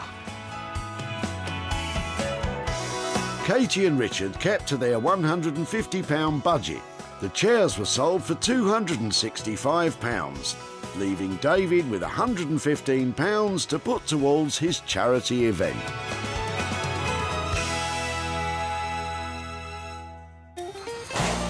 Jay salvaged 3 items from the tip. Daniel wowed us with the oak table. Katie and Richard worked wonders on the dining chairs. And Jay produced some magic with the DJ kit.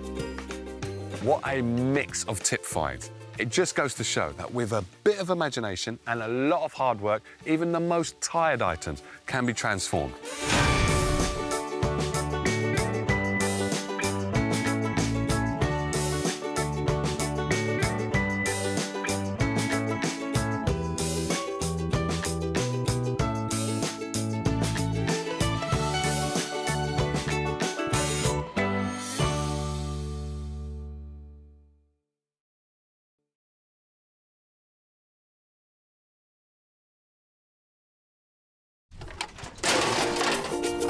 It's like waiting for the ships to come in, isn't it? How do you make money for nothing? You're throwing this away as well? The answer could be hiding in over 20 million tonnes of household waste thrown out by us every year. This is nice though, isn't it? That's why reclamation expert Jay Blades wants to get his hands on things before they hit the skip. I've been a builder, I've been a philosophy student, and now I'm a furniture restorer. So I know more than most about transformation. I revamp the old into the new and then sell it on for a profit. and with some of the country's elite designers and makers. They do need a little bit of fixing. Yeah. A little bit of love. He can transform his finds into desirable... You've got to stop doing this to me. Valuable... Wow, this is amazing. And hopefully saleable items. You've done a brilliant job, mate. Brilliant job. If Jay is successful, then he can hand the profits back to the very people who had no idea there was cash to be made from their trash. I wasn't expecting that. No. Dear me.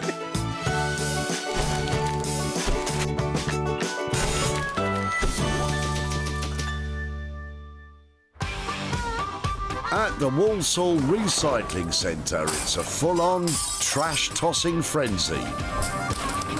Jay's been given special permission to scour the recycling centre for 3 pieces of junk.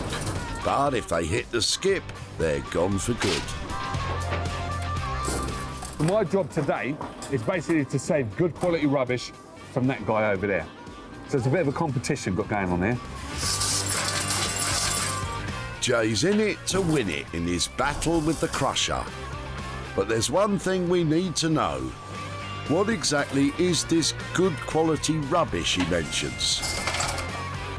When you say it out loud, it doesn't sound right, does it? Good quality rubbish. You said it. Yeah, that's what I want. I believe in it. Good quality rubbish. Well, if Andrew has any of this top-notch trash, then Jay better be quick, because the claws of the crusher are eagerly awaiting its arrival.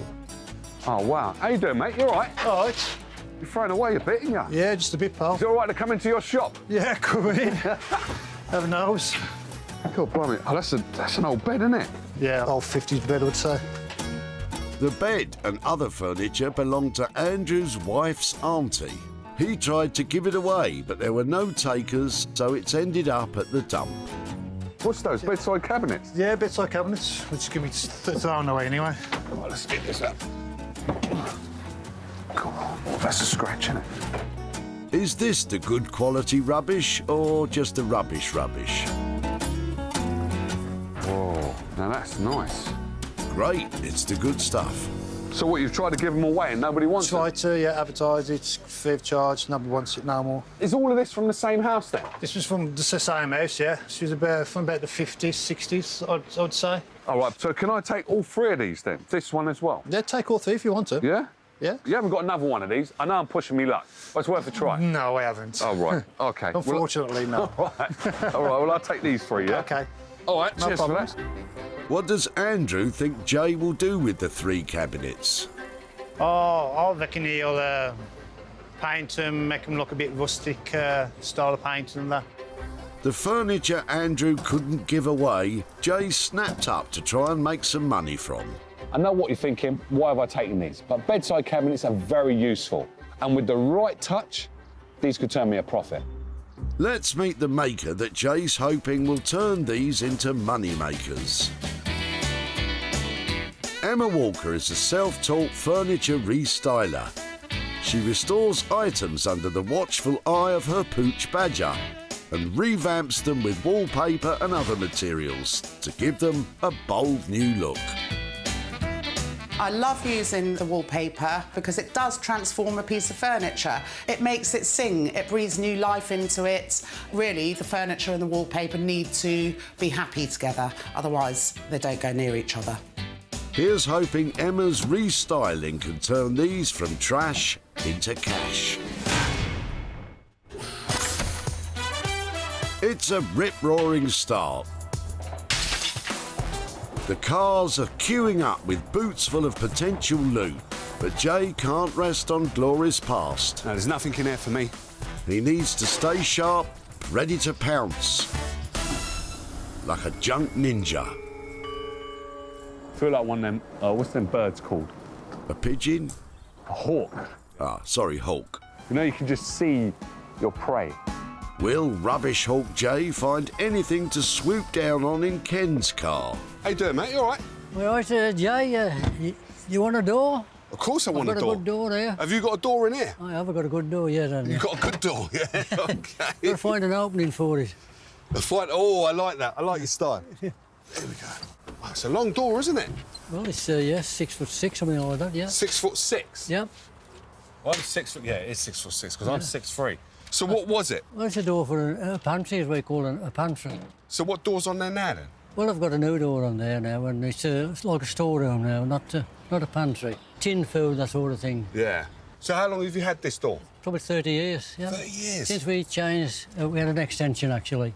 It's still good, though, isn't it? There's nothing wrong with it. Somebody find a use for it, yeah. I think they will find a use for this. So, is it all right with you if I take this? Because I know you said, do I want a door, If you can use the door, you can have it. I can have and a door? It won't cost you nothing. It won't cost me nothing? No, not You sure? Yes. That's cheap enough, isn't it? All right. Well, if I'm able to make it into something else other than a door, Yep.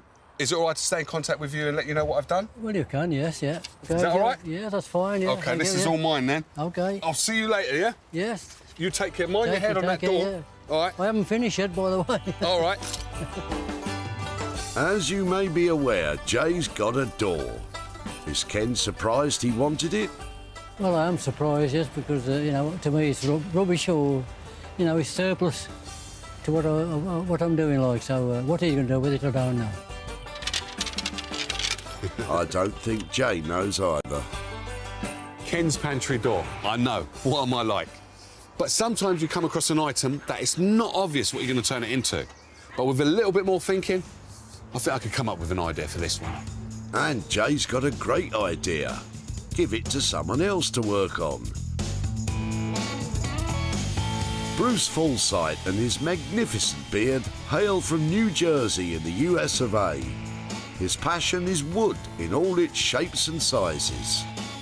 My personality is reflected in my work by trying to do things unique and trying to have my work reflect that. I don't look what other people are making. I try to just do my own thing.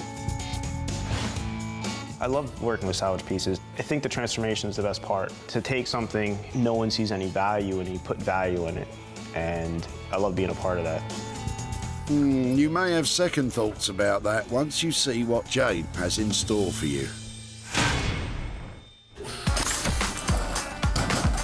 With 2 pieces of tip treasure saved, Jay needs to find his third and final item. A dump diamond that he himself can transform. Is Derek's trunk full of junk actually a boot full of loot?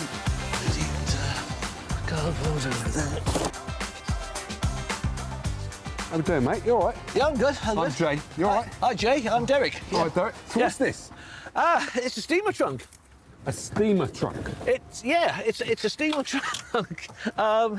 You know, it's the sort they would have taken on the Titanic, except this is not from the Titanic. This isn't from the Titanic, no. All right. But cool. it's the type they would have used, about 100 years ago or something like that. So it's like a suitcase? No, it's not. It's no? it's a blooming great big thing. Look at that. Oh wow.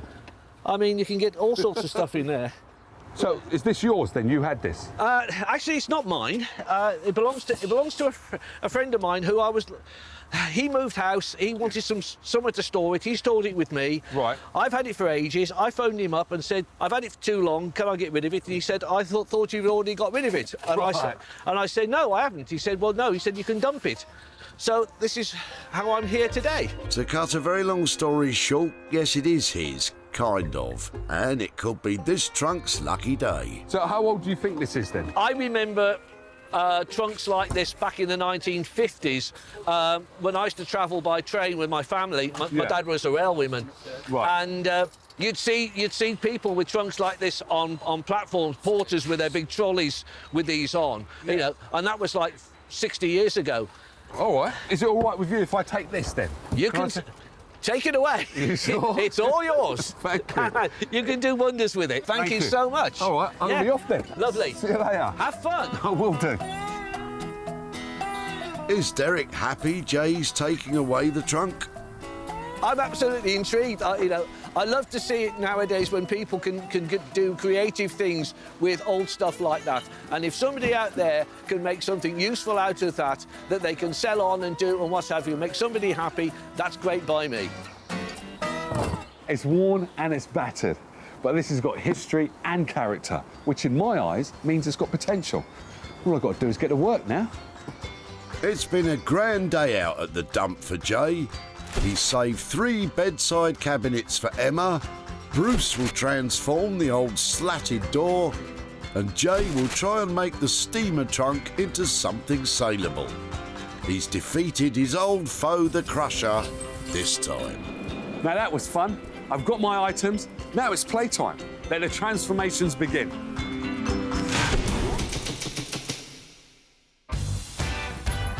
And where better to work, rest and play than Brighton? Jay has sent the cabinets to Emma to turn them from unwanted items into must-have furniture. Right up my street, just the sort of thing that I would pick up. Legs on or off, that's no problem to get those back on. Wonder what Jay thinks I should do with them. There's no need to wonder anymore. He's on the phone. Hello, Jay. Hello, Emma. How are we doing? You all right? Yeah, I am. Are you? Isn't that nice? They could chit-chat all day, these two, but we've no time for that. So the idea that I had was basically to cover them over. You're doing it in your kind of style as well. You know, I do like covering things over, but I'm looking at these bedsides and the legs, the struts or the frame and the legs look like really nice wood. I don't know what the wood is, I'll look it up, but so I think I might quite like to leave some wood, refinish the wood and do some, and stick something on somewhere, you know, for the few bits. OK, so all of that, how much is that going to cost me? If we say a piece, 85 each, whatever that is times 3. Can't think on the phone. All right, that sounds reasonable. Allow me to be of assistance. It's £255. If I could, I would shake your hand. Yeah, we'll do a what you call virtual shake. We've shaken on it. I'll be experimenting a little as well, so it's all good. You know, I do like to do a little bit of experimenting and try some new things, so we'll see how it goes. All right, you take care now. From a cheery hello to a fond farewell, the deal is done. Right, that was a really good phone call with Jay. I enjoyed that. Nice to hear his voice as well. And we've come up with a plan. I'm going to refinish the wood, be nice, and then put something different, possibly on the fronts, and can't wait to get started. Jay has agreed a total budget of £255. Let's hope Emma's plans to experiment on the cabinet still result in a stylish revamp.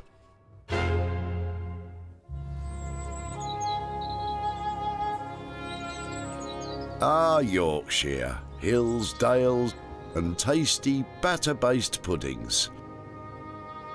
You might not expect to find a hip young furniture designer from America's East Coast setting up shop here. But that's exactly what woodworker Bruce has done. Jay's bringing him the slatted door. Jay's on his way. He's always got something exciting. He'll be here soon. Can't wait to see what he has for me. You've got to admire the positive can-do attitude of our American cousins. Don't worry, we'll soon rid him of that. Bruce, how we doing? Jay, what do you have for me? Oh, man. I got a door, man. Yeah, you do. That is a door. And it's a nice door, that. Yeah, it's a beauty. Yeah, it's a beauty. It's nice, isn't it? Yeah, real nice. I bet you don't think that, do you? No, I don't. Well, not at all. I thought I might as well bring this down to you because you are the man that can turn anything wood into something. I can do that. So, I had a little idea, and my idea was basically to turn it into a nice little child's toy box. But that's probably a bit too simple for you. I don't like that idea. Oh, you don't like it? No. I don't mean to be mean on you, but yeah, I just don't like it. What I like is the louvers. I like this. So you like the door? No, I didn't say that. I said I like the louvers. Okay. I said I like the louvers. I think the louvers are cool. I think what we need to do is take these and make a chair out of the two chairs, I think, out of this door. I think we could cut it here, cut it there. Hold on, you just said 2 chairs out of the door? Yeah, chairs. Yeah, chairs. Really? Yeah, I'm saying chairs, yeah. Yeah, chairs. Let's do it. That was me trying a positive can-do attitude. Not a good fit. Bruce is your man for that, frankly. All right, I'm with you on it. I believe you. When you say you're going to make chairs, I believe you. I can't see it myself, but I'm not the one that's going to have to do the work. So, what kind of budget am I going to have to leave with you? 300 quid. OK. I'm going to have to wish you luck. I can't see it. So 2 chairs, £300 for 2 chairs. Yeah. I'm going to run before you change your mind. I'm gone. Bruce, enjoy yourself. All right, man. Wow. Now, Bruce is a very talented guy, and I have every faith in him. But 2 chairs out of 1 door, now that I've got to see. Jay's away. He left me with this. It's going to be some challenges. I can't wait to get started, and boy, we're going to get this one done right. Bruce has agreed a budget of £300 for 2 chairs. Not even this old door could rid Bruce of his enthusiasm. But we'll see what happens when he gets started.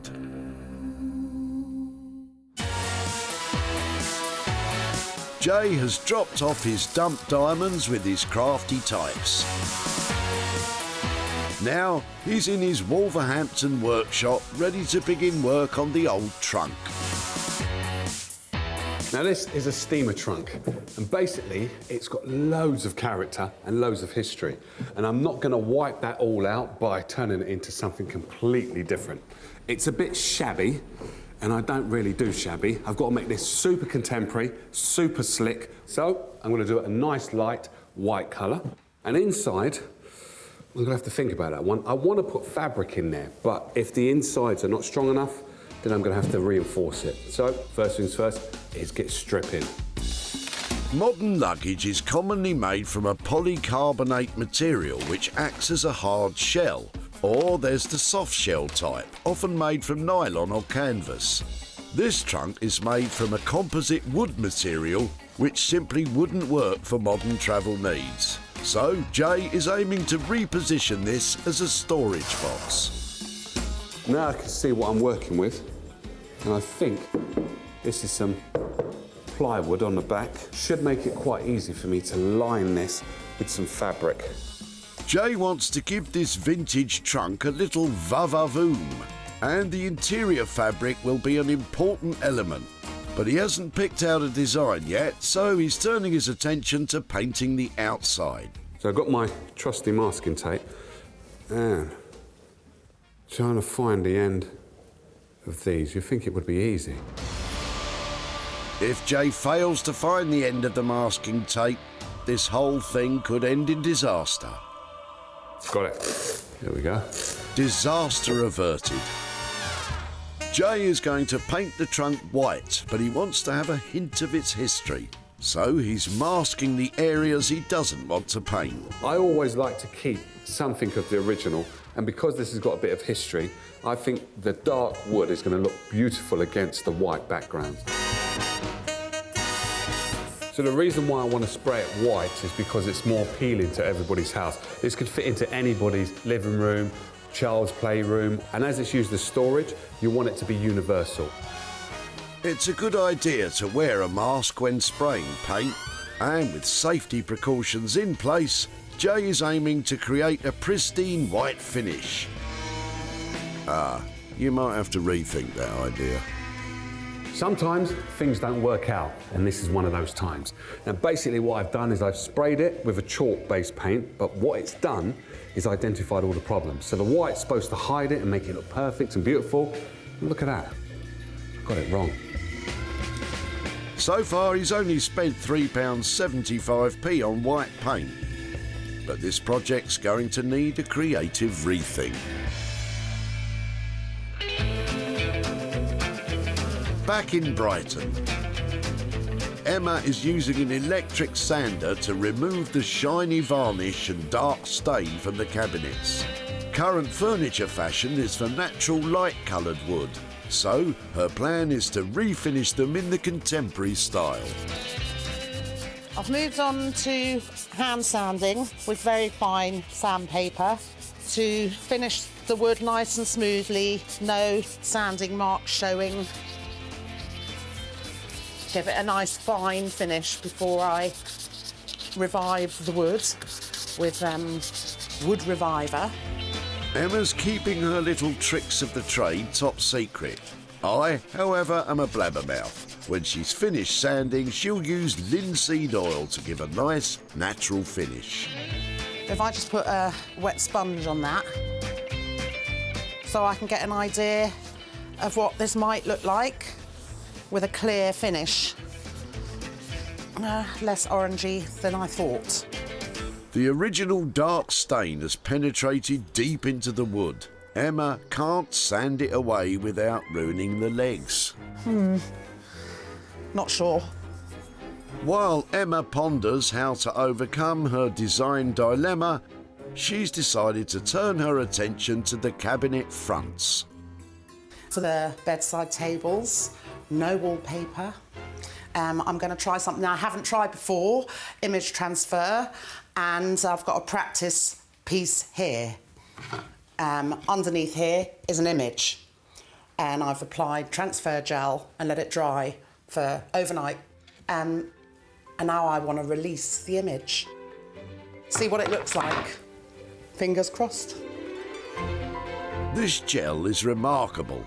It soaks into a print on paper and transfers the image onto another surface.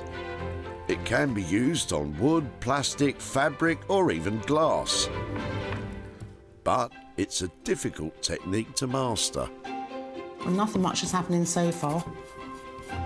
Emma has wet the paper and is gently rubbing it away to avoid damaging the transferred image. I've got to say I'm a little bit nervous about this because I have a vision of it being lovely. But I've never done it before, so I don't. But I'm quite excited, actually. I can see it revealing itself.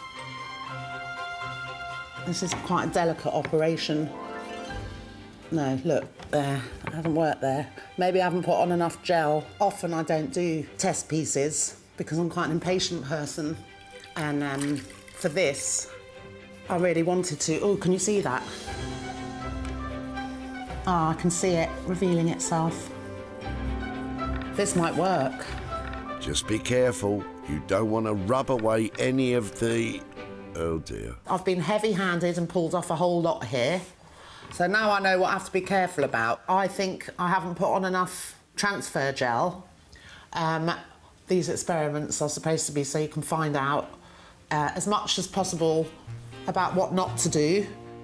I am kind of determined to use this image transfer because if it works, I know that it's just going to look really quite lovely.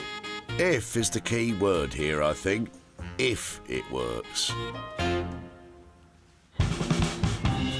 From southern style to northern soul. In Yorkshire, Bruce is transforming the slatted door into 2 chairs.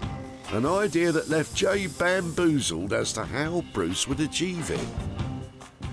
Okay, so now you can see a bit more of what I'm talking about. It's going to be a backrest, but you can see how it has a bit of spring in it, and I think that's going to be comfortable for the user in the chair. User comfort is important, but so is confidence that any descending derriere will be well supported upon touchdown. This is obviously not meant to be a seat, so we have to support it somehow. So my idea was to run a center spine up the seat to see if it could carry the weight. So I want it to flex a little bit, but not so much it cracks the wood. I'm going to check how strong this is by sitting on it. Fingers crossed for a successful bottom onto slat interface. It seems to be strong enough, but is it comfy enough? Yeah, it's not bad actually. It flexes a bit, but it's fine. It does what it should. Bruce wants to combine comfort and functionality with eye-catching design. The door will form the seat and backrest, but Bruce will use other wood to make the frame. Right now I'm just kind of playing with some of these design ideas and with where I want this front leg to hit, where I want this back to go, how I want this to angle, where I want the backrest, all the arms, stuff like that. It has to be comfortable, because in the end of the day it is a chair, but it has to catch your eye, and it has to be interesting to look at. To connect the cut-up door bits with his frame, Bruce is using a traditional carpentry technique. He's working with a joint cutter to carve holes in the old door and new wood, into which little pieces of timber called biscuits are glued. These biscuits form a join between the 2 pieces. Can someone get me a custard cream? So now what I'm gonna do is I'm gonna wipe some of this glue off and then get this clamped up. Just gonna wipe a little of the excess off so I can see what I'm doing here. Clamping the biscuits in place is vital to ensure a strong bond. The glue will seep into the porous biscuit, which causes the biscuit to expand, creating a sturdy connection. Please stop making me say biscuit. Can someone get me a fig roll, please? As you can see, it doesn't necessarily look like a door anymore. It might not look like a door, but it certainly doesn't look like a chair yet. With the reinvigorating restylings well underway, Jay's steamer trunk to storage box transformation is nearing completion. It's caused greater than anticipated brow frownage for our upcycling junk genius. This old trunk has definitely given me a run for my money. It hasn't been easy, but it is looking good. Jay wanted to give this shabby trunk a chic makeover to create a cool and contemporary storage box. He's banished the fuddy-duddy browns with a bright and bold pattern. Jay lined the interior with a hard-wearing linen with a 70s psychedelic look. Jay originally wanted to achieve a pristine white finish, but discovered the chalk paint he was using highlighted the damage rather than hiding it. Instead, he settled on a matte dark grey. He left the wooden ridges on the trunk just as they were to keep a touch of its original character. Originally, I wanted it to be white, but the white made it look even worse. The grey looks beautiful. It shows up the timber, the original timber, exactly the way I wanted it. And the bit that I like the most, which is the cherry on top of the cake, is the inside. Just adding that little bit of J touch is that. Now, to me, that's a winner. Well, the proof will be in the profit. At the recycling centre, Derek was seconds away from slinging the trunk in the skip. So what's this? It's a steamer trunk. I love to see it nowadays when people can do creative things with old stuff like that. Well, here's hoping Derek approves of this makeover. Jay advertised the storage box for sale online, and it piqued the interest of vintage shop owner Diane. It was exactly what she'd been looking for. I'm super pleased to get this trunk today. It goes perfectly with my vintage shop. Now Jay is on his way to Derek's home in Walsall with a pocket full of profit and a story to tell about what has become of the steamer trunk. How you doing, Derek? Hello, Jay. Nice to see you. Yeah, very good. How you been? I've been good, yeah. Yes, I've sort of been keeping myself busy. And, As you do. As you do. So do you remember the steamer trunk that you brought down to the recycling centre? Oh, gosh, yes. Well, it was something I took on. Yeah. And what I wanted to do was just keep the character and keep it as some form of storage. OK. And what I'd done with it was... Oh, wow. That's amazing. You like that, yeah? Yeah, I love that. I mean, that is... Now then, you pardon me saying, but that to me, psychedelia, that is, what it's all about. Oh, I love the pattern. Yeah, the fabric is delightful. Yeah. I love the colours as well because they're so bright and vibrant and they sort of jump out at you. Yeah. So you approve then? I love it. I really do. I'm all for recycling. I'm all for sort of making something out of something else, and sort of moving it on rather than sort of just dumping it. Yeah, exactly. Simple as that. And I did manage to move it on, and I've sold it, and I have for you a grand total of £80. Wow! That is most unexpected and absolutely fantastic. What are you going to do with the money then? Right. This money is going to go to the Royal British Legion Poppy Appeal. Brilliant. Thank you, sir. Thank you, sir. That's absolutely amazing. That's made my day. Oh, brilliant. Thank you. You take care now. You too, as well. Bye-bye. Bye-bye. Jay spent £15 creating the storage box. He sold it for £95, earning a profit of 80 quid, which Derek is donating to charity.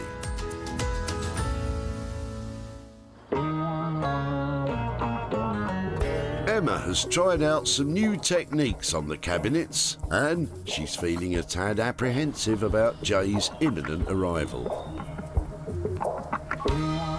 Fingers crossed he likes them. It's always a little bit jittery.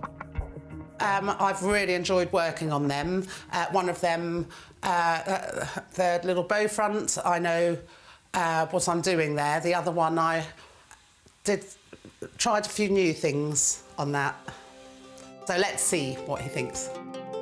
Jay chose Emma to revamp the cabinets and he believed her daring design ideas would make them a surefire money maker. The little chest of drawers has been reinvigorated in Emma's signature style, using wallpaper to give it a bold new look. For the cabinets, Emma experimented with image transfer, using a print of a floral design from the 1800s by artist and designer William Morris. Emma had hoped to sand away the dark stain and give the wood a natural finish. But that proved impossible, so she hand-mixed a deep teal paint to add colour accents to the legs and sides. The chest of drawers was painted in a light stone colour to match the wallpaper and glazed to give it a shine. But will Jay love Emma's upcycling experimentation? Emma, how are we doing? Jay, how lovely to see you. You good? I want you to look at my...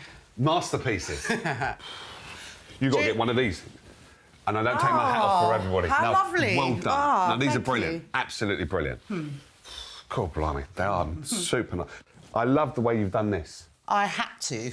You had to? It was not my intention. I had to do that only yesterday because I refinished and refinished and refinished that wood, which is not something I usually spend so much time on. Yeah. And there were black bits that would never come out here. So when I put the oil on, it just brought out the black too much. So I thought I either have to paint all of them or... But so I left some of the wood, and I think it has worked. No, it looks amazing. There's a little surprise inside. What, there's more? Just a little one, small. All right. Because they're small bedsides. Okay. Because there's a mirror images, so these are bedside tables. This will be on my side of the bed. Yeah.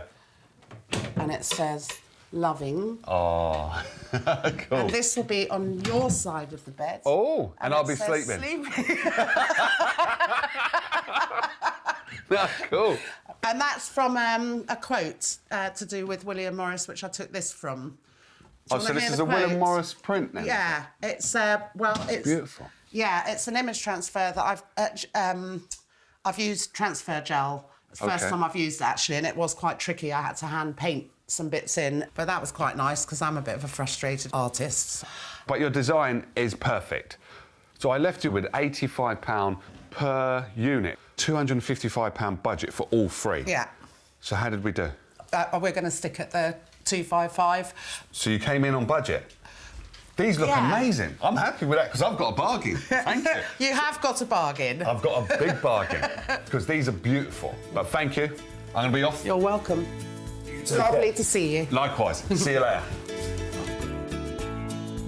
Emma has done a blinding job on those three pieces. She could have got it so wrong, but she's definitely got it so right. Now, all I've got to do is put them out there and see if anybody else likes them. At the recycling centre, Andrew was about to sling this lot in the skip. Whoa. They were the cabinets nobody wanted. It's just old stuff which nobody doesn't want no more. So what, you've tried to give them away and nobody wants Tried to, yeah, advertise it, free of charge, nobody wants it no more. Jay did, and he entrusted Emma to give them a desirable new look. Now Jay's at Andrew's home in the West Midlands to show him what has become of the cabinets. But has he sold them? Hello. How you doing, Andrew? You all right? Fine stuff, how's things? Not too bad. I'm busy, but good. Good. I'd rather you than me. Yeah. So, do you remember the cabinets that you brought down to the recycling centre? Small. Yeah. The small one was there. You bought three, so you had one. There was one that was matching, like two bedside cabinets. Oh, right, yes. And then one that was kind of like a chest of drawers. Chest of drawers thing. Yeah. Oh, I do remember So, that, yeah. So. Well, what I did is I took him down to Brighton, and there's a lady down there called Emma. Oh, right, yeah. And what she turned them into, well, she didn't turn them into anything crazy, but she put her spin on them. And there they are. Oh, wow. That look Them cool, all eh? wicked. You like That's that? proper cool. So she's painted them, rubbed them all back, changed the handles Changed as well. handles, yeah. That's cool. That is cool, That isn't it? is cool. I never thought of that. Please tell you, someone's bought them. Really? Yeah. And I have No way. a profit of £70 for you, sir. Oh, £70? Yeah. Oh, bless. So what are you going to do with that then? I've got a grandson who's on the way in a couple of months' time and that. So I'll show Andy to him, but... So he's getting a present and he don't even know it? No, but he's going to have your name on it and the show's name on it inside the card. Oh, bless you. That's what I'm going to do. Thanks, Andrew? much appreciated. Thank you very much. All right. Brilliant, cheers. Will you take care then? And yourself, yeah, watch what you're doing. I Be will do. safe. All Okay, right, mate. okay, Twabi. Bye-bye.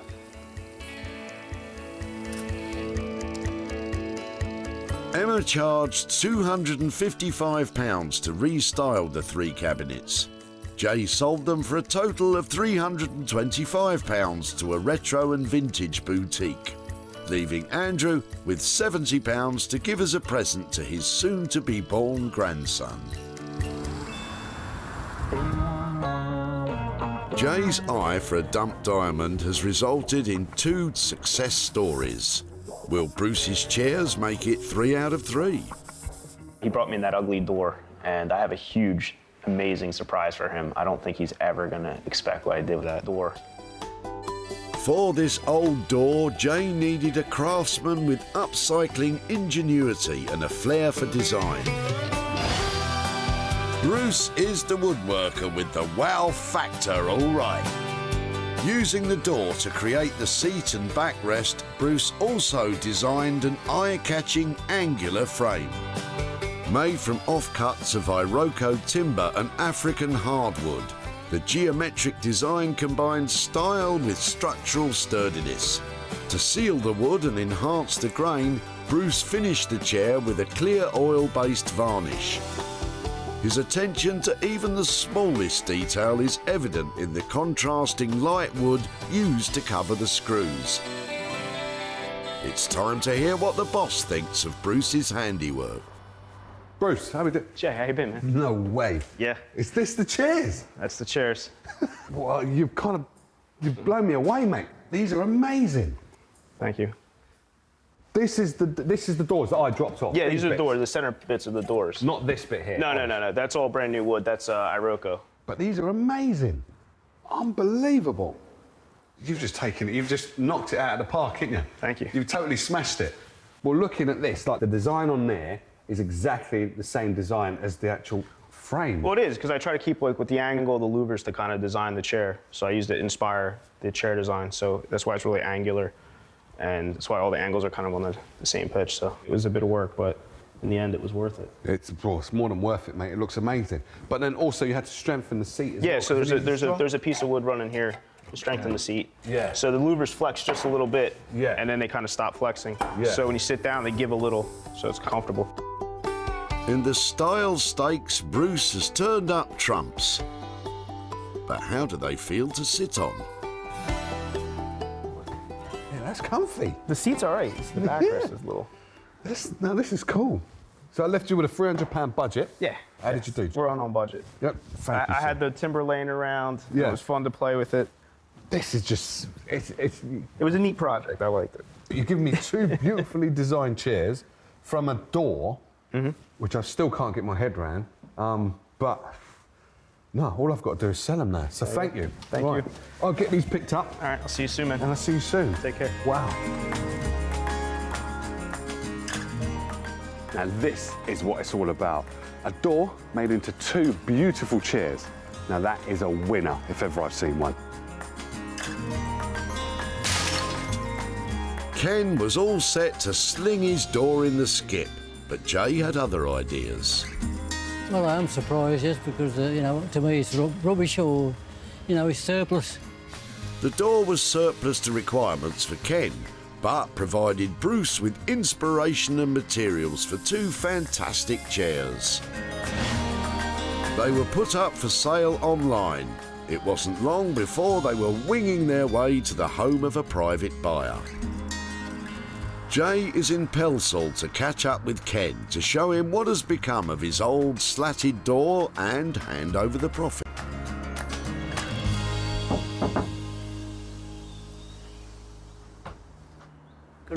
good morning. How you doing, Ken? You all right? I'm okay, yes. But That's good. not too bad.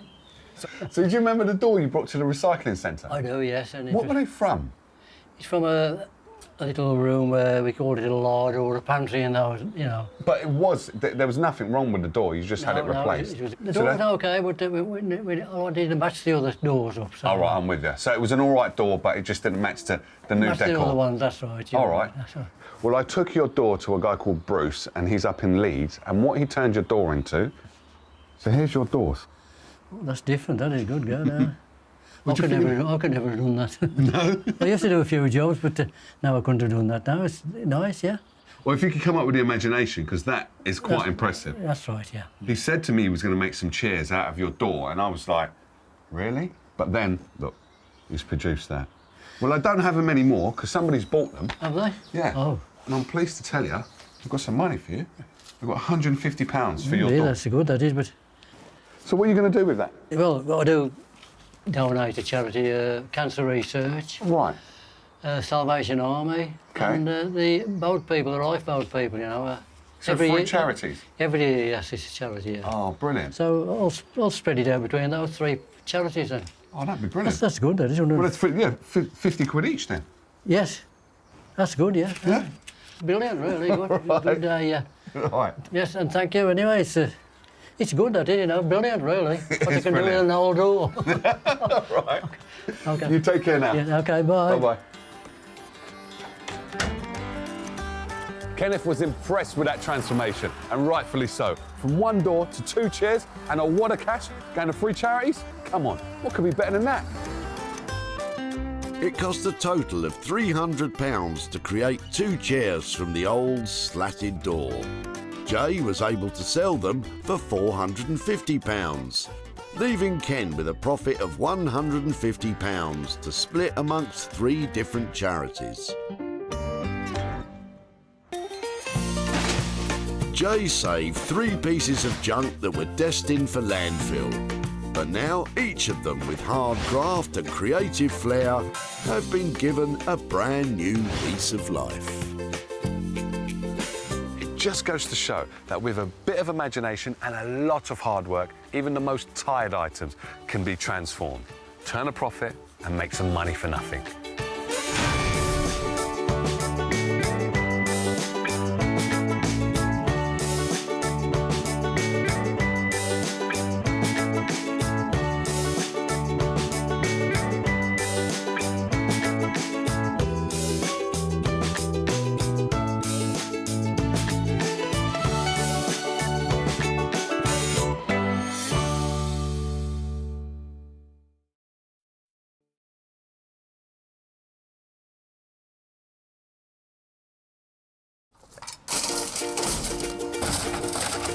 Some people have lovely rubbish, don't they? How do you make money for nothing? Are you chucking that, really? We are, yeah. The answer could be hiding in the 20 million tonnes of household waste we throw out every year.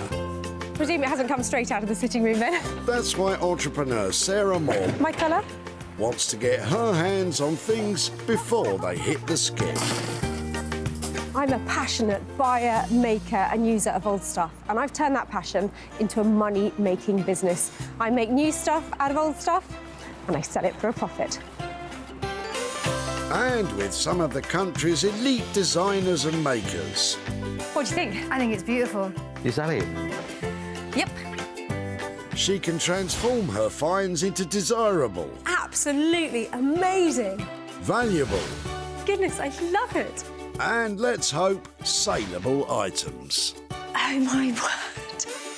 If Sarah is successful, then she can hand the profits back to the very people who had no idea there was cash to be made from their trash. I didn't dream it would ever come to anything like that.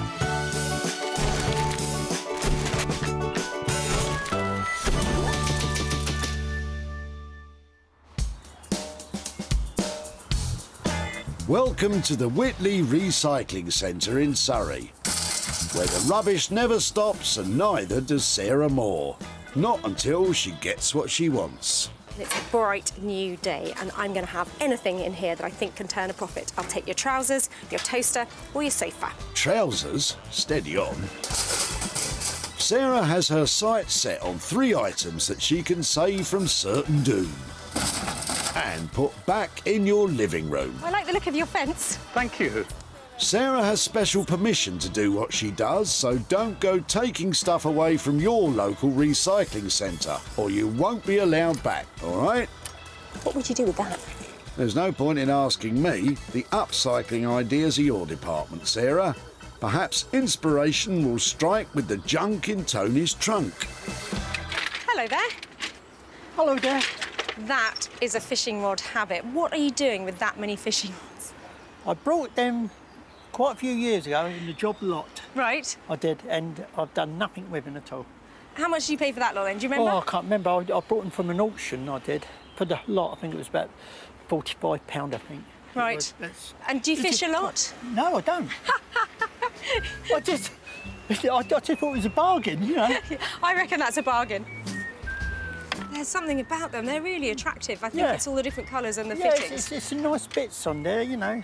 They're lovely. Can I have them? Yeah, you certainly can.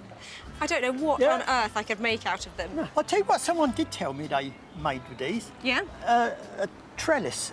Nice. Together, an arch. For the fisherman's home, that's ideal. Yeah. Look, if it's OK to take them away... Yeah, that's fine. Do you reckon I can bundle them up and get them out of here? Yeah. Brilliant.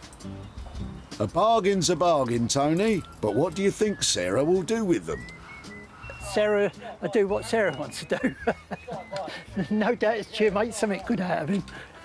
She will, and please someone. Good on you, Tony. Well, I have fallen for these hook, line and sinker. What a cracking collection of fishing rods. They've got beautiful detailing on them, they've got fantastic fittings, and there are hundreds of them. So the money-making potential here is massive. And Sarah's got some makers in mind who will be up for the challenge. Meet Josh and his best pal, Ollie. These dedicated designers have a passion for turning unwanted waste into must-have items. I think getting the salvage materials from Sarah, it's like, it gives us a really good opportunity to do something completely different. So it's actually a really good design process and it gets us thinking and, yeah, something that we would never do normally. Yeah, I think it's great to have that vision of how something can be transformed and then actually be involved in making it happen. Let's hope the boys are as excited as Sarah by the fishing rod's potential.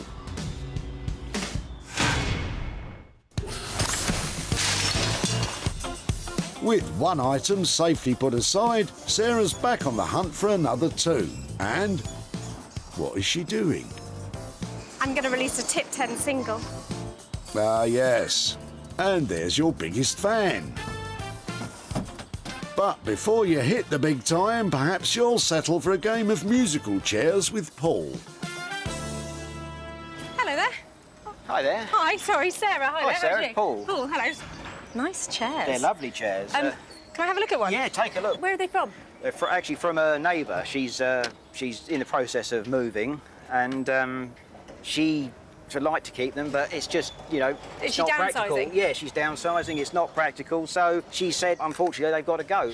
So do you think are they garden chairs, or where were they in her house? Do you know? Well, they were in stowage in the shed. I think they were still stored in the shed, and you know, she hadn't used them for a while. What do you reckon? A pair here, barley twist things on them. Maybe they're sort of 1920s, 1930s, Yeah, that I mean, kind of thing. You know, she wasn't sure herself.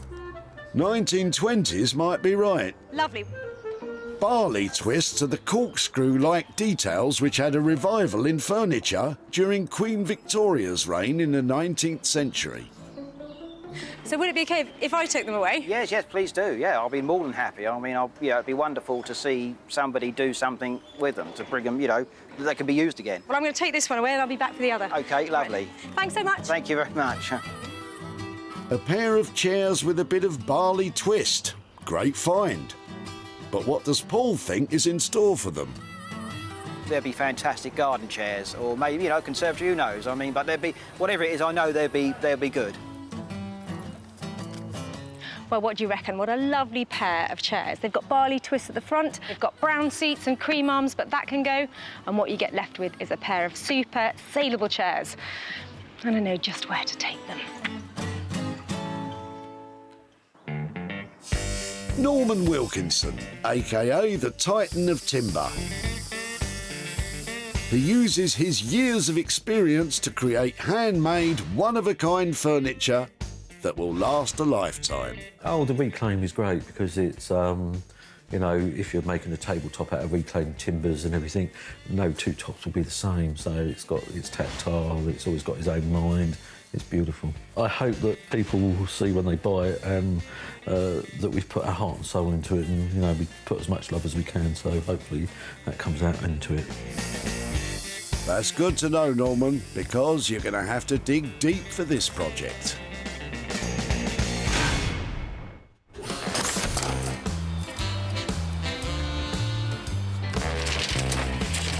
That's 2 items set aside, but the day's not done yet.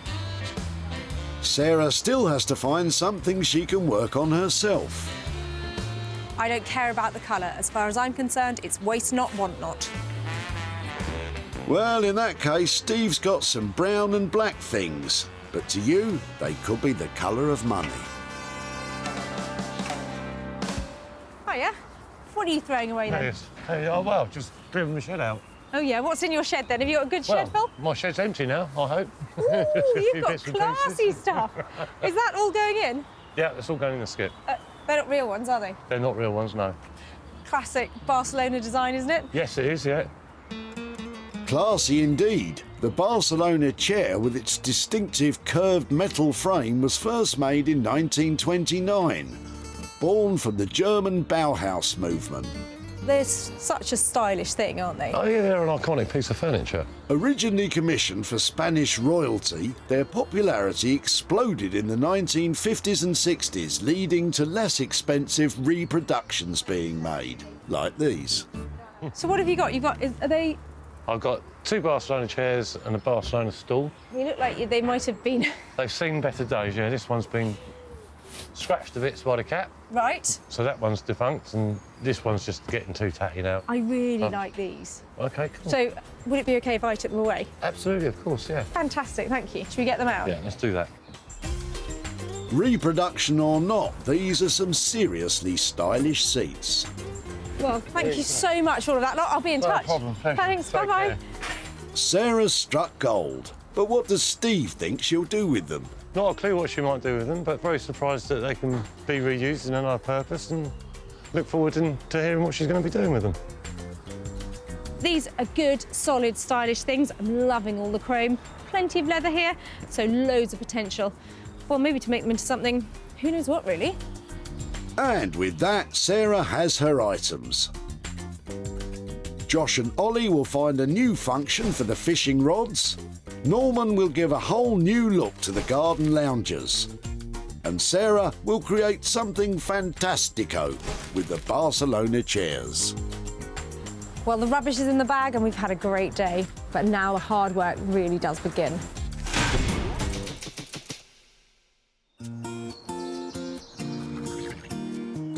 Deep in the heart of the beautiful Sussex countryside, Sarah's trundling along with a bundle of fiberglass fishing rods. Woodworkers Josh and Ollie are always up for a challenge, but Sarah might have gone too far this time. We're looking forward to getting started with another project and seeing what weird things she's got for us. Oh, Ollie, just you wait. Well, I was so excited when I found all of these fishing rods in one place at the recycling centre. They're beautiful, they're colourful, but I think they might be a little bit tricky to upcycle. But I've got 2 great friends in mind, Josh and Ollie. If they can't do it, nobody can. Or they could just tell you to sling your hook. So, first impressions, what do you think? Take them away. They're not that bad, they're not that bad. And there's loads of them. They have to be usable because there's so many. It's just going to be quite a difficult project to tackle, isn't it? Sorry, Josh, but I'll make the fishing jokes round here. I don't mean to be shellfish. They have got some strength in the handles that could mean they could be used for furniture, and they've got great flexibility in the ends. It would be really cool to use the flex in some way. Yeah. You know, that's like an intrinsic part of a fishing rod, isn't it? So I reckon they would lend themselves quite nicely to seating. Yeah. Because of the flex, you can kind of form a nice shape with them. Well, that sounds great, because I think they will make a really good organic shape. So it's just what kind of seat do you want to pitch at? Anything with like a nice, like say, like a nice flow to it. Like a kind of lounger, something like that. Yeah, I'm loving that. They've decided on a fishing rod lounger chair. It doesn't sound too comfy, but if anyone can do it, it's these boys. Now, down to business. Lounge seat. Price. What if we were to say 450, 400 maybe? I think that's fine for a big designer chair out of this lot. 400, if it comes in at 450, I think that'd be all right. Okay, cool. Yeah, I want to make a fishing joke, but I'm just going to say good luck. Thank you very much. See, Sarah knows better than to steal my jokes. I know I said I like to challenge, but this is a little bit crazy. It's probably the weirdest one we've had yet. Yeah, but yeah, I'm sure we'll come up with something. Well, that is one project that is certainly going to keep those boys busy, but the world's first fishing rod chair, that is something that I cannot wait to see. Sarah and the chaps agreed a budget of between £400 and £450. Was a lounger the best choice for this project, or have the boys made a rod for their own backs? From West Sussex to the East Sussex village of Hellingley, where the locals enjoy a gentler pace of life. Whoa, slow down there, fella. Now, back to business. Sarah's brought along the pair of dated garden chairs to the man who lives, breathes and eats wood, Norman. Well, he probably doesn't eat wood. But what will he make of Sarah's latest find? What she brings will be fantastic, or I'll scratch my head and wish she turned around and go the other way. So, yeah. Norman, this is definitely a head-scratcher. Well, look at them. You probably couldn't get less desirable and more dated than these chairs. They've got barley twists, they're beige, but it's all right because I brought them to Norman. He's going to absolutely love them. In my dreams. Oh, that's heavy. Oh, missus. I don't think you're taking my chairs seriously. What is the plan then, boss? I thought reposition these as steamer chairs so they look like they should be on the deck of a luxury yacht. You've obviously been on lots of luxury yachts, have you? Only in my dreams. Excellent. So this is adjustable. It looks pretty uncomfortable like that, but I think better when it's at max tilt like that. Now it's comfortable. How about having that piece at the back mirrored with a piece at the bottom so that they then become loungers for laying out on, for bathing Loungers. on. Loungers. We Is can have them. that how you lounge? Lounge. Now, come on, you two. Try and take this seriously. OK, so if we strip it all apart, take them to the sandblasters and hope they can get all the paint off. Yeah. Take this lot out, and then somehow we're going to make this leggy thing work.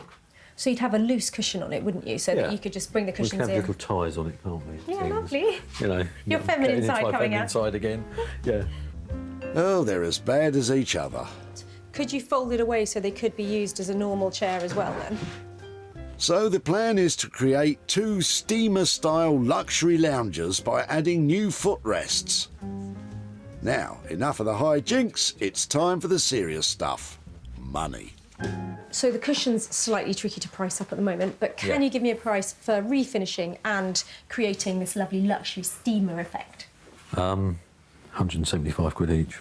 I think that's fine. We're creating something that is a vintage, luxury-looking item. There you Thank go. you so much.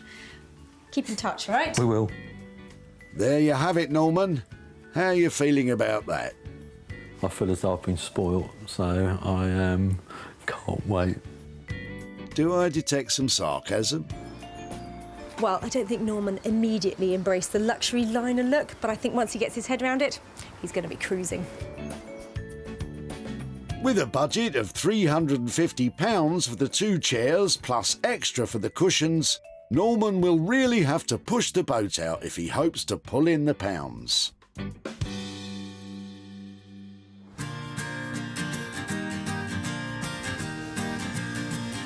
With her crafty creatives up and running, Sarah is back home in Sussex and is raring to get going with her own set of chairs. Well, a classic pair of 1929 Barcelona chairs. These are not. These are reproduction and they are ripe for ripping apart and transforming into something else. Oh, thank goodness for that. To begin, Sarah removes the cushions as she's more interested in what's underneath. I'm just stripping off the cushions so I can see what kind of shapes I'm going to have left to work with. There's going to be something quite decorative about these bits, I'm sure.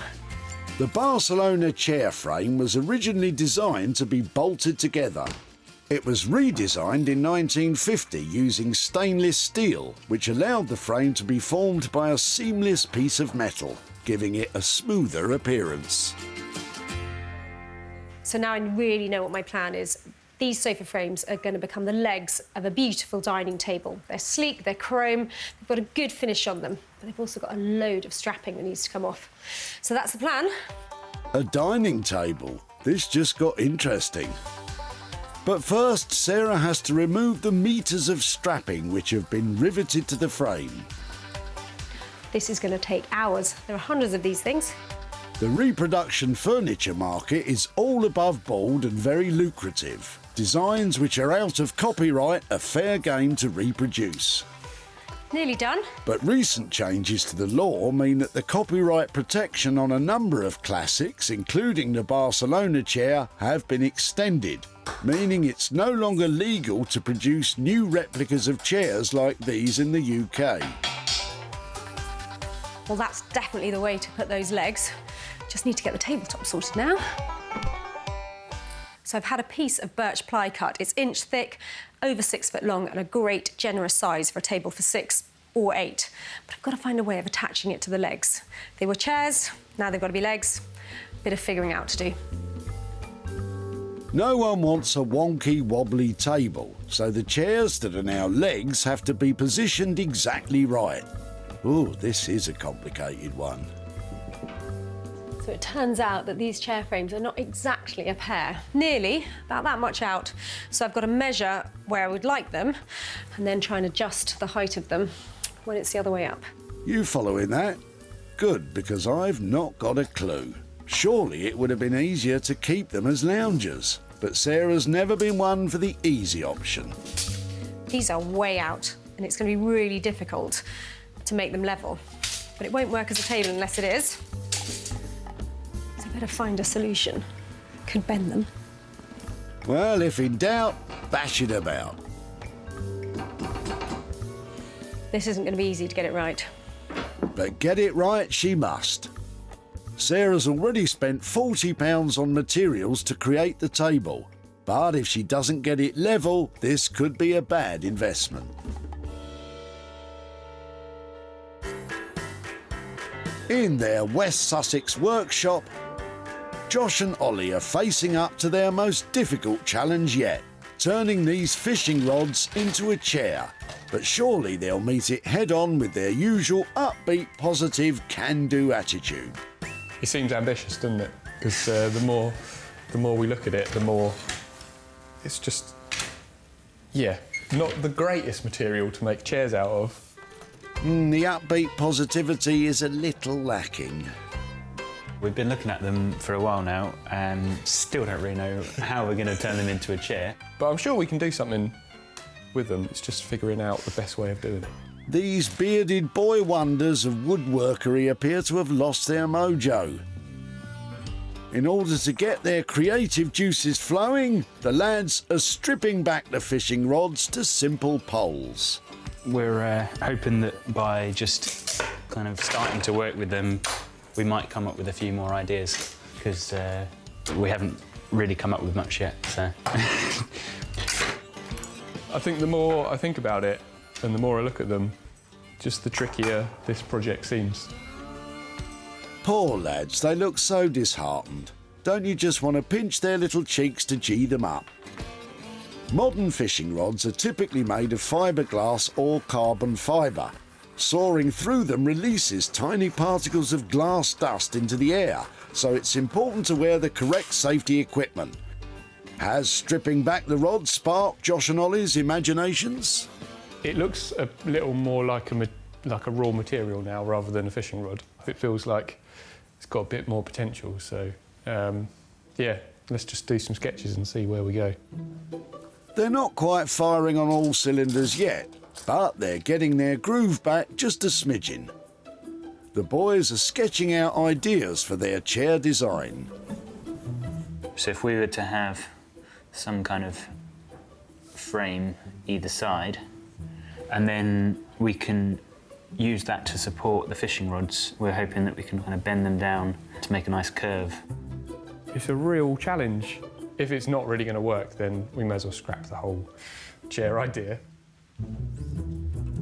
To test out the strength and flexibility of the poles, the lads are knocking together a tester seat frame.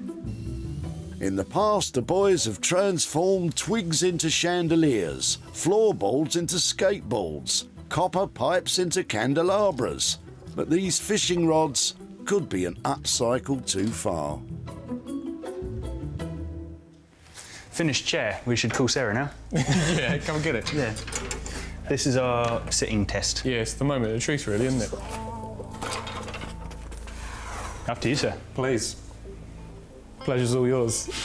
The success or failure of this project all rests on Ollie's derriere. Ooh, it's comfy. Oh, it's so nice to see them happy again. Yeah, it's all right. We're both really happy with how this has turned out, and it gives us a bit of hope for the next, for the actual chair, doesn't it? Still a lot of work to do. Yeah. We can see where we're going with it now. At last, the bearded boy wonders and their positive attitude are back. In his East Sussex workshop, Norman is getting to grips with his latest piece of trash treasure from Sarah. She wants him to turn 2 simple seats into luxury steamer-style chairs, which, translated into normal speak, is a fancy sun lounger. We've got to make them look, beautiful and ready for someone to slouch on it. Classy people don't slouch, they recline. So the plan is we're going to, we've got to take the seat out, take all the gubbins out. That's a technical term for bits and bobs. Because we need to put in the footrest. So somehow it's got to come down and flop so your feet can sort of like laze, like something like that. Such a graceful man. To create the footrest, Norman has to remove the seat. Oh, I've just found the £50 note in my dreams. I hate that upholstery. It seems to take hours just to get to where you need, doesn't it? All the little tacks and pins. Steamer chairs get their name from steam-powered ocean liners. In 2015, one that was recovered from the Titanic sold for over £100,000 at auction. No pressure, Norman. That's a bit of horsehair there. I said I could make myself a little wig, couldn't I? A bit thin on top these days. I think I've got less hair now since I met Sarah, all the stress she caused. Oh, Norman, don't you worry. You've got a lovely shaped cranium. This chair didn't have this to begin with. What have we here? You see, look, this has been added later on. They've added the upholstery and springs and everything, and you can actually still see one of the slats, where they've only slashed some of it off. So it started off life in a completely different way. It's had a money for nothing transformation a few years ago, I expect, so it's round 2 on it. Perhaps it used to be a steamer chair, just not one from the Titanic. Stinks. Removing this upholstery is taking almost as long as that movie. I've had a penny for every one of these tacks. I said I'd be worth a fortune. On average, a chair like this would contain 1,024 tacks, earning Norman £10.24p. Oh, I just made that up. I'm being sarcastic. It's not big or clever. I'll stop. I expect the upholsterer's got one of these little things that they just tack them out with, don't they? Not like me doing it the stupid way. They do, Norman. It's called a tack remover. Sorry, I did try. But the good news is, this is Norman's last tack. Happy days. For this chair, he's still got the other one to do. Norman will need to get up ahead of steam to get those steamer chairs finished. While the crafty types continue with their transformations, Sarah is shining up the old chair legs, ready to reveal her table. Well, it really doesn't look like chairs anymore. Just don't know if this one's going to sell. Hope it will. Sarah seems a bit nervous about this one. Here's hoping she succeeded in creating a sleek and stylish dining table. There was no need to worry. This is incredible. Sarah has combined the retro chrome legs with a birch plywood tabletop, onto which she has added a Jackson Pollock style splatter paint design. It's got a sort of starburst 60s Space Odyssey type of vibe. The silver edging ties in with the chrome legs and adds to the space age feel. This is out of this world. Well, what do you think? Massive atomic splash across the top, silver highlights to the edges, and to make it a cohesive piece.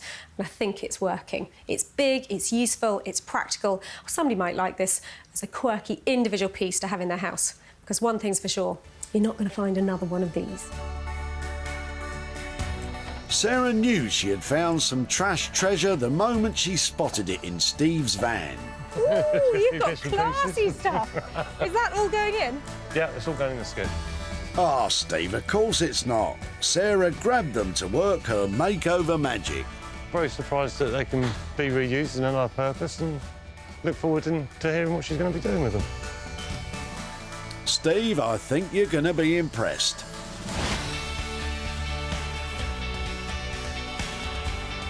Sarah jumped straight online to drum up some interest.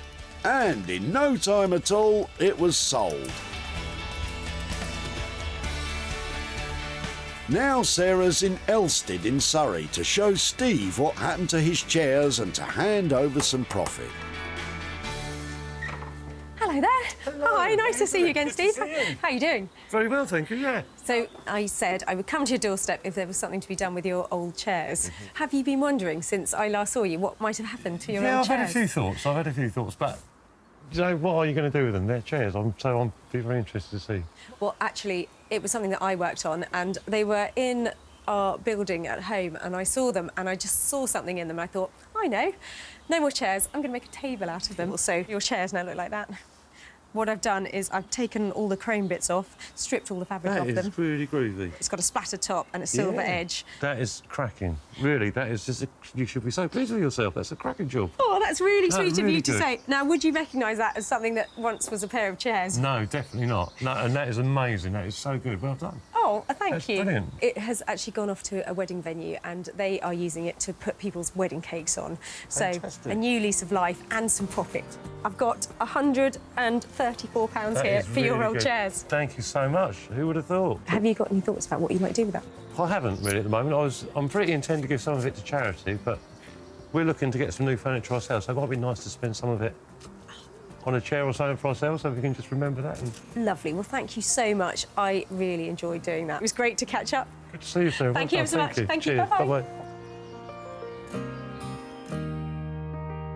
Sarah spent £61 creating the table. She sold it for an impressive £195, leaving Steve with 134 quid to split between a charity and some new chairs for himself.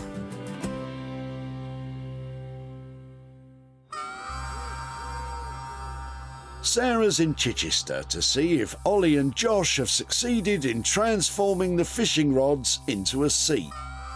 It was a bit of a slog.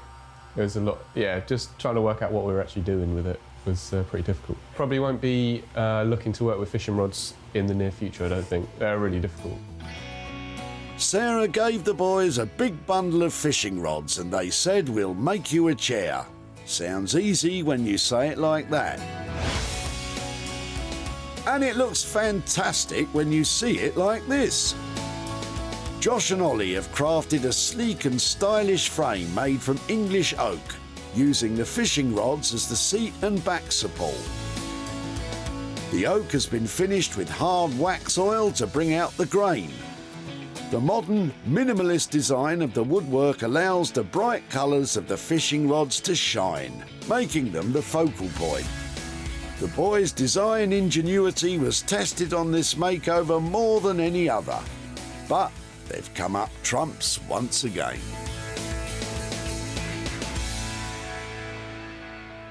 Guys, you've done it! That's amazing! Thank you very much. I imagined it might be some sort of old-fashioned cane furniture. Yeah. Was it a total nightmare? Yeah, to be honest. Why did I imagine it was going to be a total nightmare? Yeah, it was really horrible to work with, those fishing rods. And actually, like, thinking of an idea that would work it just took us forever. So it's been a really tricky one. But, yeah, we're pleased with the outcome. We've certainly created something sleek and designer. It's got all the right profiles, hasn't it? Mm. Yeah. So, what did you do? Because it's an oak frame, is it? What? Yeah, oak frame. Well, I think this is nice because it kind of frames the fishing rods, and we do like how they're all kind of different colours. So, yeah, it kind of shows them off for how they are, really. You have to look twice to tell they're fishing rods, but you can definitely see that they were something different, can't you? Mm. Yeah. Are you pleased with it? Yeah. Yeah.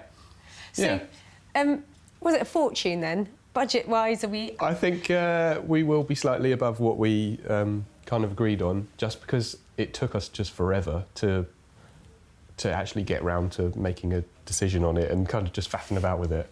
OK, so what does that mean the final budget is? So if we say 500, I think we'd be happy with that. I think if it was just a well-made chair, that would be a problem. But people love fishing. And there's all sorts of places who I think will latch onto this. So I think that's 500 quid is a big price for a chair, but not for a unique one. So, yeah on that basis. Cool. Well done. As a reward for their hard work, I'm going to allow Josh and Ollie a pun. So Sarah took the bait on this one, didn't she? She landed herself a nice chair there. That was a good one. Have another. We did make a bit of a rough our own backs, though, with this one. We did, yeah. Oh, go on, have a third. I think we're going to be reeling from it for weeks. Yeah. So that's how you make a chair out of fishing rods. Those boys went for it hook, line and... No, Sarah, you're not allowed. I'm just going to talk over you, all right? Tony was about to chuck his fishing rods in the skip when Sarah stepped in to save them. They're lovely. Can I have them? Yeah, you certainly can. While Tony had an idea or two what to do with them, he knew who the boss was. Sarah, I do what Sarah wants to do. No doubt she'll make something good out of him. And with more than a little help from her friends, she did.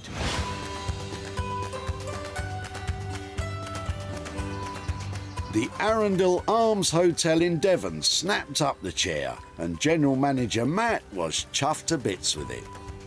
The chair is absolutely amazing. It fits so well in here with the hotel and what we do. The guests here are just going to love the chair so much.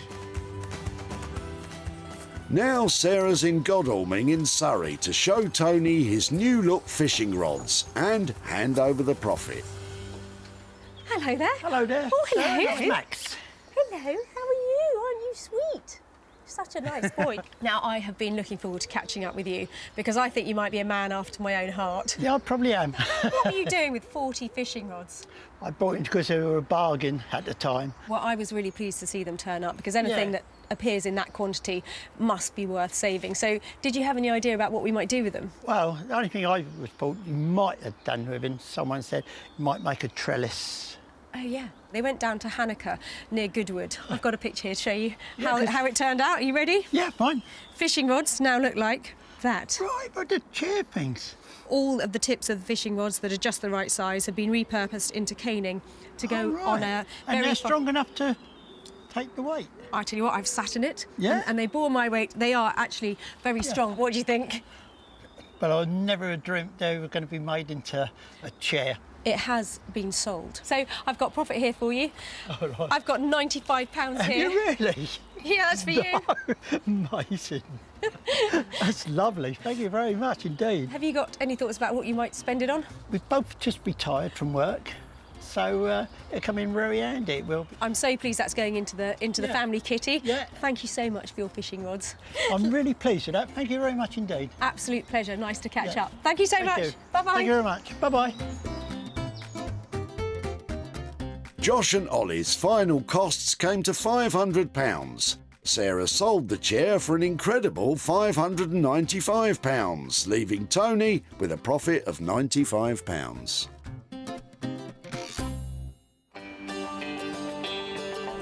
Sarah's back in East Sussex for Norman's grand unveiling of the steamer chairs. I hope she likes them. We had a bit of struggle with some of it getting what she wanted working, but I think we've achieved it. Sarah challenged Norman to create 2 elegant steamer chairs upon which to recline, repose and rest in luxury. Well, Norman's proved again he's no slouch at woodwork. Stripped back to reveal the luscious wood, Norman has created 2 elegant recliners full of old-world charm, recalling the golden age of the ocean liners. With a little ingenious engineering from our master craftsman, Norman has added a footrest which tucks away inside the seat. He is a clever one, isn't he? This was a challenging transformation for Norman, but will Sarah find the results to be shipshape and Bristol fashion? Norm, hiya. Hello, you.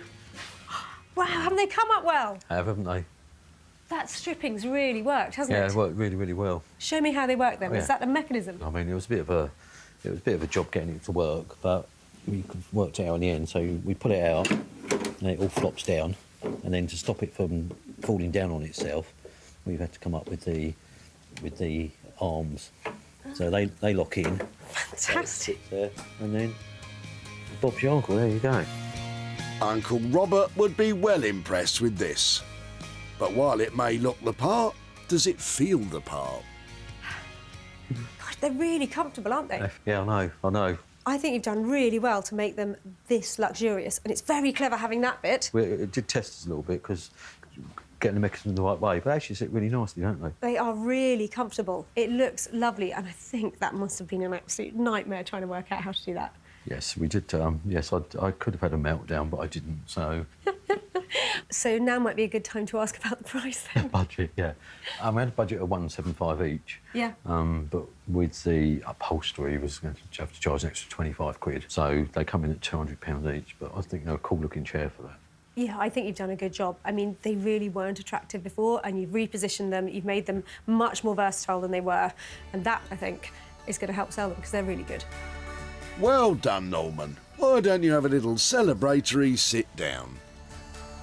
You could stay here now for the rest of the day, couldn't I? No, because I've got to get these sold. We're not going to sell them sitting here. Come on, let's get to it. I don't have to, you do, so thank you very much. Off you go. Nice to see you. See you nice. Bye. Well, it looks like the Barley Twist Challenge might have given Norman a couple of headaches, but he's done really well. I've now got comfortable, saleable chairs. Just got to see who wants them. Paul was dumping these chairs for a friend who was downsizing. Nice chairs. They're lovely chairs. Luckily, Sarah's eye for potential stopped them from ending up in the skip. It'd be wonderful to see somebody do something with them, to bring them, you know, that could be used again. That someone was Sarah, ably assisted by Norman. And Sarah had no trouble selling them to Slimeria, a health retreat in Devon. And owner Gallia is over the moon.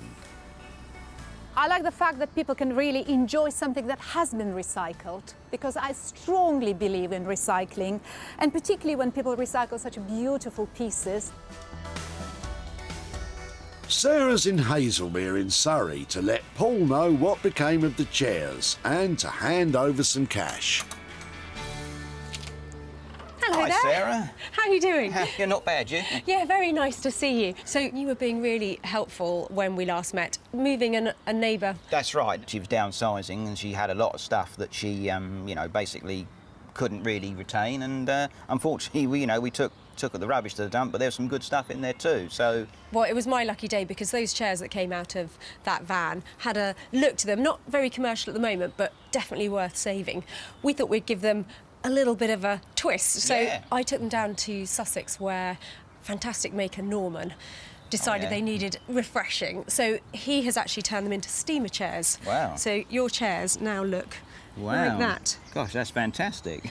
He took all of the old paint off, gave them some new cushions, made special sections for the legs. What do you think? I think that, well, it's amazing actually what he's done. Well, he did do a good job on them, and they've been sold, and I'm pleased to say there's some profit from them as well. Oh, really? Oh. There's 35 quid there for those old chairs. Well, that's not bad. Thank you very much, Sarah. Well, that'll do. Yeah, that's lovely. I mean, profit, who can argue? And have you got anything you might do with 35 quid? Yeah, maybe bits for the computer possibly or something, so who knows? But, Excellent. no, I'm pleased. I'm just pleased that they, somebody they've been sold and someone's made use of them, so that's a good thing. I'll try Excellent. now. Thank you very much. Lovely to catch up. Lovely to see you again. Yeah, take care. Bye. Norman's total costs came to £400. Sarah sold the chairs for £435, giving Paul 35 quid to buy bits for his computer. Lovely stuff.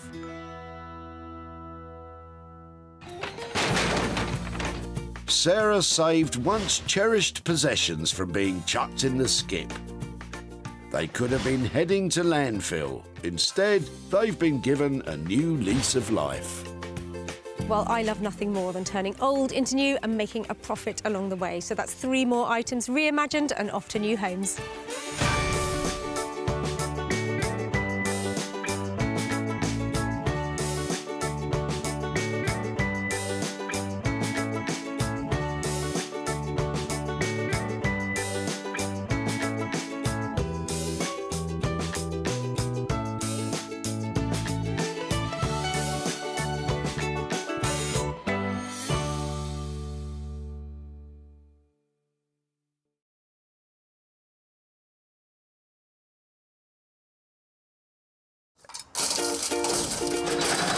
Ooh, this looks interesting. How do you make money for nothing? There's loads of metally goodness in here. The answer could be hiding in the 20 million tonnes of household waste we throw out every year. The moths have been at this, Tony. Yes, they have. That's why entrepreneur E.J. Osborne I like to call this industrial chic. wants to get his hands on things before they hit the skip. I'm a designer and maker with an obsession for getting crafty with cast-offs, and I've turned my passion into a business. I take the old, turn it into the new, and sell it for a profit. And with some of the country's elite designers and makers, It needs to be given some happiness. It does. I don't have a choice, do I? This is all you brought me. I'm sorry, Neil. he can transform his finds into desirable, That is spectacular! Oh, my goodness! valuable, Can I touch them? Touch a bill. and let's hope, saleable items. Oh, my goodness! If EJ is successful, he can hand the profits back to the very people who had no idea there was cash to be made from their trash. That's unbelievable! Oh, my goodness!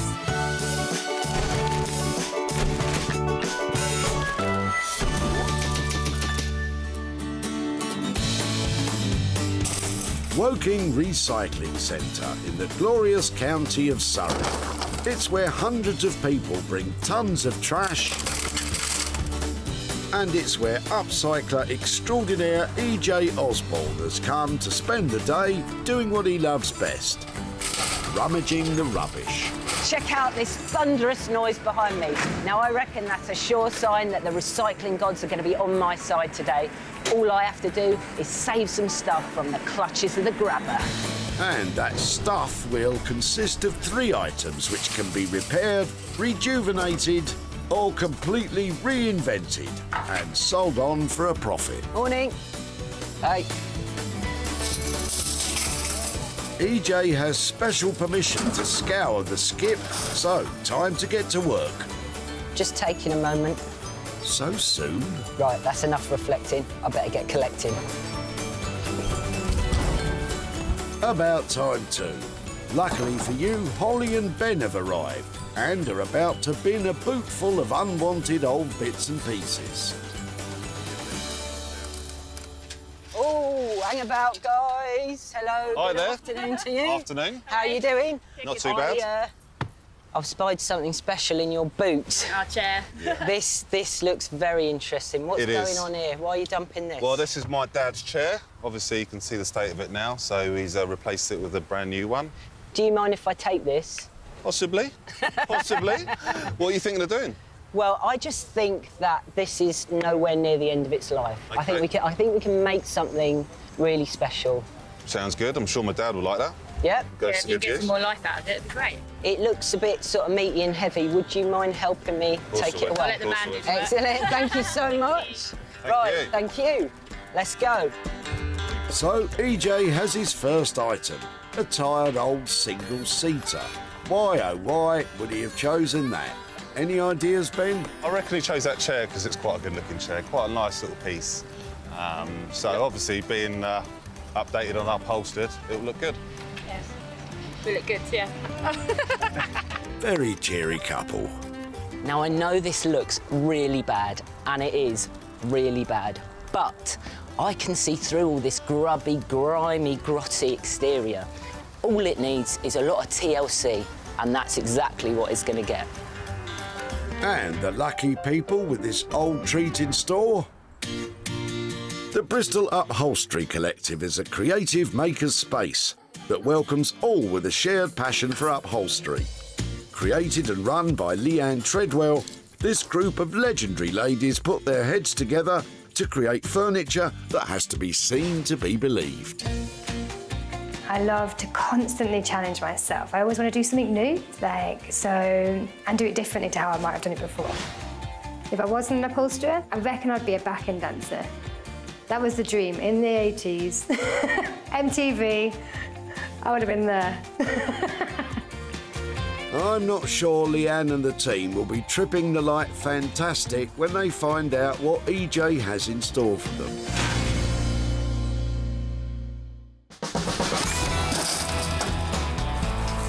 With one item safely tucked away, EJ is back on the hunt for two more.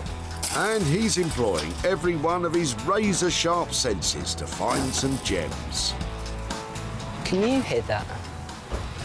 Well, that is the distant call of rubbish waiting to be saved. Nope, that's more like the sound of being too late to save any of that lot. But if you're quick, you might just catch Steve, who looks like he may have something rusty to check out in the boot of his car.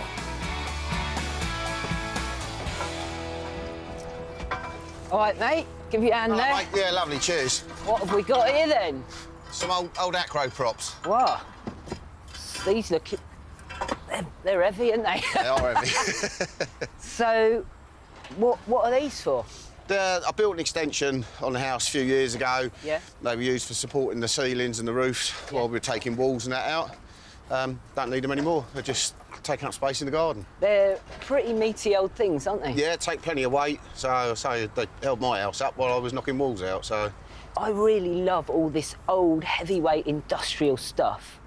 So, do you think I'd be able to have these? Help yourself. Yeah? Yeah, help yourself. Great. All right. Well, thanks very much for your help. You're welcome. I will take them away for you. Brilliant stuff. Cool. What are you going to make with them, then? Don't know yet. We'll see. We'll see. The possibilities are endless. Endless possibilities. Can you think of any, Steve? I think you might make a table or adjustable bed or something like that out of it, because they've got the legs that go up and down. If you can get them all cleaned up and working again, they should work perfectly. Some good thoughts there, Steve. So I'm always on the lookout for some hardcore industrial equipment, and these are exactly that. I reckon with a bit of elbow grease and some thought, they're going to go a long way. All the way to one lucky artisan. Artist blacksmith Beck Simon is a master in manipulating metal into high-end furniture and bespoke metalwork commissions. Together with husband Dave, this dynamic duo relish each new challenge and go at it hammer and tongs. We like texture, sort of flowing lines. I mean, there was a lot of Art Nouveau inspiration. Yeah, well, you came from a very Art Nouveau background, and over the years it's developed. It's a bit more, I don't know, what's the word? Unique. Unique. Ah, yes, Art Nouveau, flowing, graceful lines and elegant designs. Perfect for the 4 rusty old props heading their way.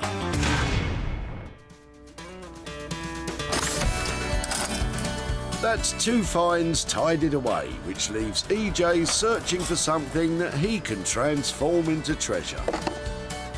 Once you start rummaging, it's addictive. I'd go as far as to say it's a slippery slope. Best not to let anything slide past you in that case, EJ, especially as Dave's arrived and he's about to tip a bootload of timber. Ooh, hello.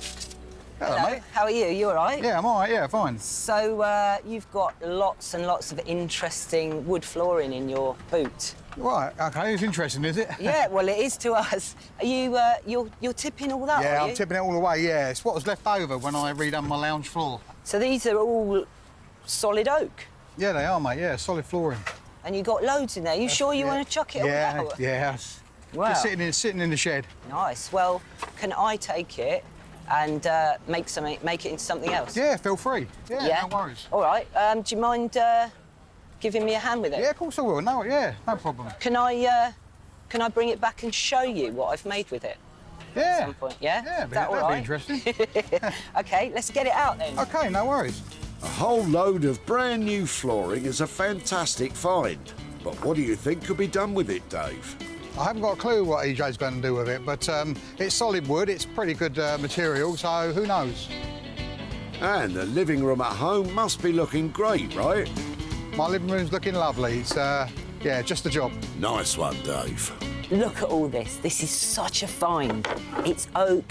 It's fantastic quality. There's no warping whatsoever. It's in abundance. As a material, if you're a craftsperson, this is what you want to be working with. Sounds like you're a very lucky man, EJ. Today's hunt is over. Leanne and the team will tackle the old green chair, Bex and Dave will deal with the old props, and EJ will craft with the copious amounts of oak floorboards. I've had a wonderful time in Woking. I found some really interesting stuff, and I'm going to take great pleasure in turning it into treasure.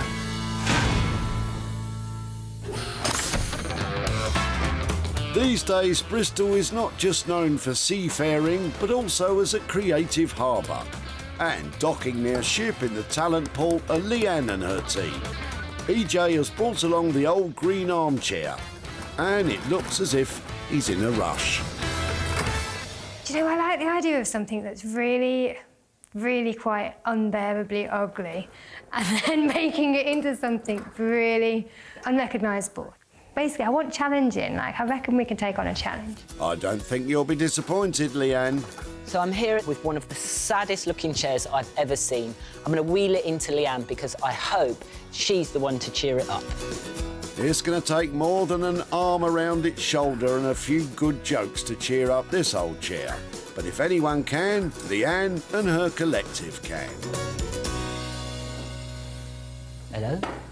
Hey, Jen, what have you got? Oh, my word. Nice to see you. Nice to see you. Let's get it up. OK. What happened to this chair? It's had an incredible life by the looks of it. I don't know where. But I don't know, it feels sturdy, you know, this framework and everything feels sturdy, right? It's a beast of a chair, really. So I think it should be fine. My initial idea for this is because it looks so sad and sorry. Yeah. So I would like to see fun, jazzy, you know, mainly fun. I would like to see this chair kind of sing. I love that. Fun, jazzy, and yeah, get this chair singing. Brilliant. With all that in mind, I'm going to need to pin you down on a budget. If I say £430, that should cover me, to, you know, replace any bulk of it. But then I might come in cheaper, depending on what I can find. Leanne, if you can take this sad frog and make it into a charming prince for 430, I'm going to take that and I'll leave you to it, and I'll see you soon. Great, thanks. Leanne didn't look too impressed at the prospect of giving it a kiss. So I've left Leanne with the chair, and I think this one's going to be a real challenge. But I know that she's going to have a lot of fun with this one. I hope. I asked for an opportunity and a challenge, and I think it just turned up. EJ just smashed it. For a budget of £430, Leanne and friends are to turn the old green chair into a fun, jazzy print that really sings. Simple. In the tranquil setting of the Surrey countryside, you'll find Bex and Dave in their workshop, which is handy since EJ has sent the 4 old rusty props to them. And already they're inspiring Bex. We could do a transition of this is what metal can look like to this is what metal can look like. Anyone else confused? Isn't that the idea of the show? Yeah, no, I'm talking about within a piece. So you're like, oh, this is a scaffolding. Ah, telephone. Play answer it. Go on then. Hi, EJ. Hi, how are you? Not bad. Bex is here as well. Hiya. Hi, Bex. What do you think of those big support poles I sent you? They're good. We're just sort of trying to think of some ideas. Have you got an idea? And they kind of look like they lend themselves to table legs, so I was thinking maybe some kind of big industrial table or something like that. Would that be something that interests you? That would be quite good. That would be a really nice thing, actually. Yeah, a table would be good. OK, that sounds exciting. And if you made that, what kind of budget could you do that on? It would be quite a lot on this because it's quite a big project. I think we'd be looking at about £800. £800? OK, that sounds great. I'm going to let you get on with that. I'm going to wish you luck, and I'll see you guys soon. Brilliant. All right, thanks a lot, EJ. Bye, guys. Good luck. Bye. Cheers, bye. Bye. But what's the tabletop going to look like? I'm pretty pleased with what EJ's given us here. Oh, gosh, yeah, they're brilliant. We've got lots to get on with. Need to sit down and do some drawings. Yeah, let's get going then. OK. EJ's agreed on a budget of £800. But with no plan yet for what the table will look like, there's a lot riding on those design drawings, Bex.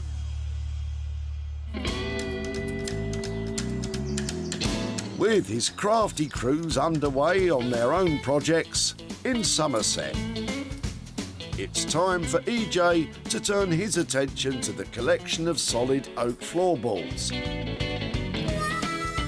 At least he's got plenty to work with.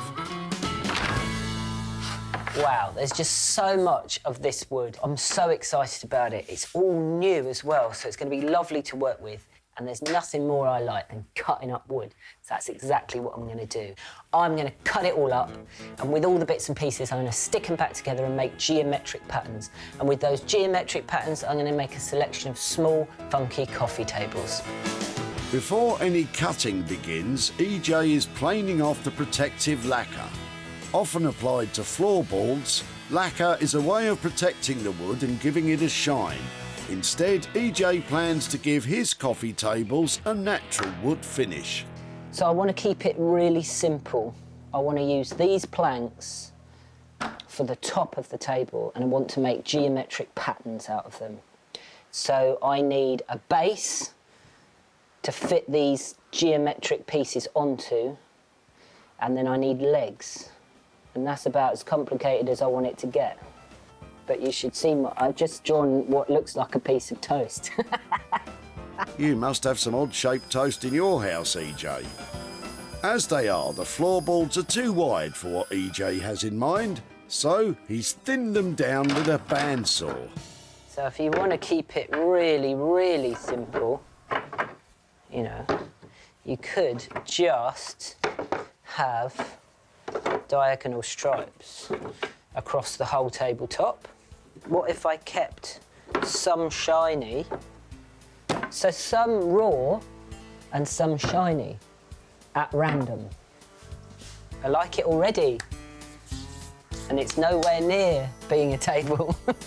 Using a base of square plywood, EJ's attaching the oak strips, and in a belt and braces fashion, he's using wood glue and nails for a rock-solid fixing. Or maybe not. To carry on the belt and braces analogy, that's the equivalent of your trousers folding down. I need longer nails.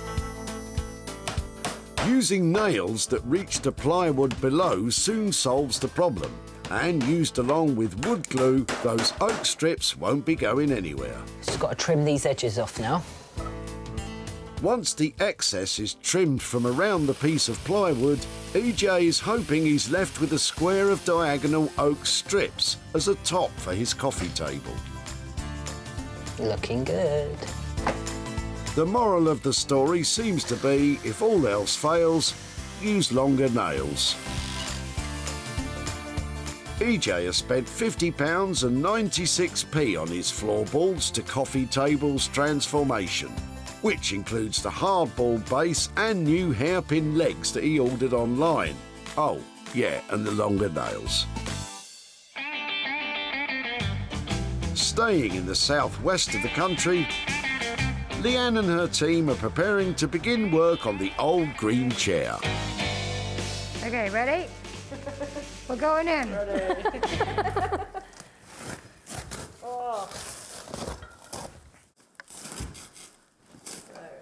Actually, do you know what? That might be all right, you know, to stand back. Hang on, I can see a crack here in this frame here, look.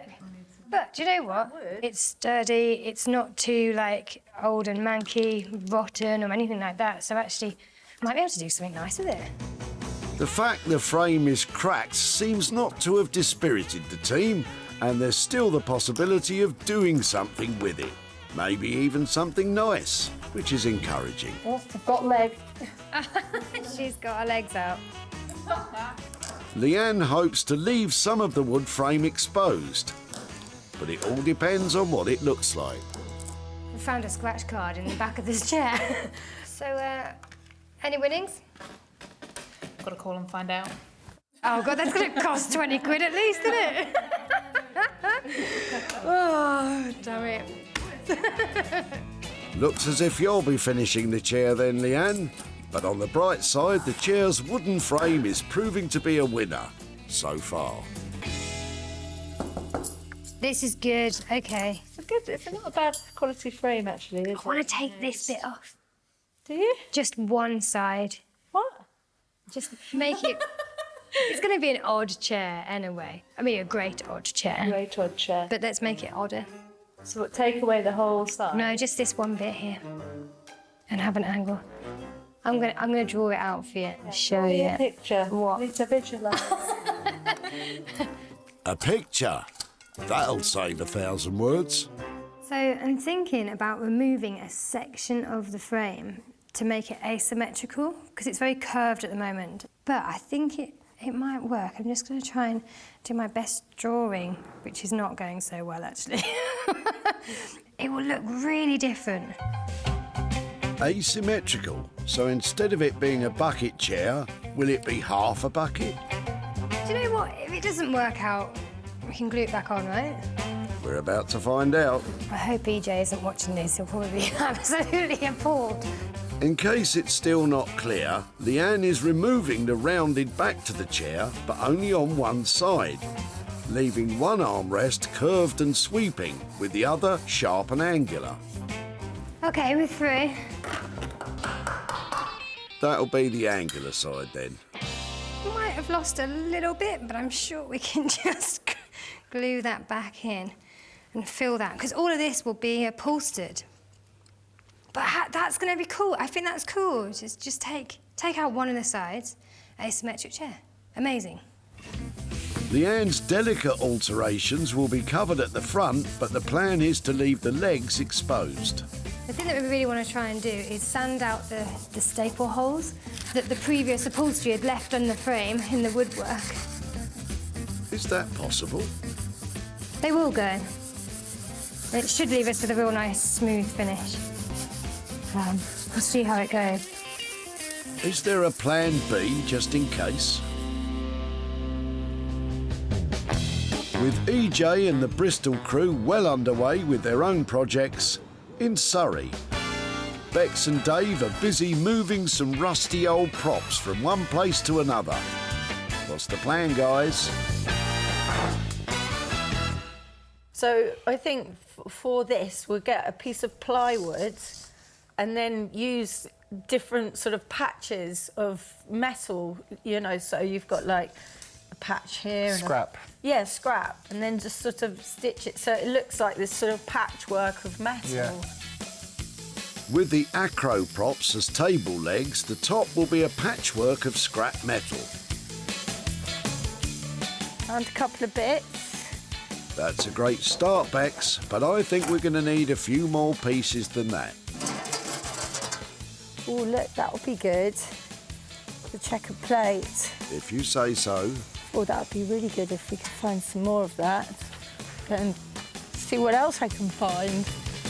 The standard height for a dining table is 76 centimetres. And of course, it's pretty important that all four legs are the same length. No one likes a wobbly table, so there's no margin for error, Dave.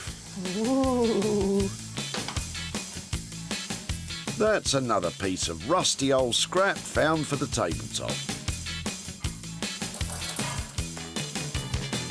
What I'm doing is I'm looking at sort of interesting textures and shapes, you know, whether we use this or whether we, you know, try and hammer it with the power hammer to put a print onto a metal. So it's just looking for things that we can sort of stitch together to get this sort of patchwork table. Getting the leg length just right is critical, and Dave's hit a snag. All the cutting has freed the rusty props, making their height adjustable. Well, we'll just have to weld these up at whatever height we want. Problem solved. Got an array of bits here. I'm not sure Dave heard you, Bex. You might have to say it again. A variety. Love. Oh. Yeah. I was worrying about wobbly legs, but what's the plan for the top? Not that we've really done it. You were talking about this resin thing. What about if we made our table and put a thing up so you get all the textures, but then you've got the smooth top from the resin? Because then you have all these textures and you have all the gnarliness, and we could use some really rusty stuff.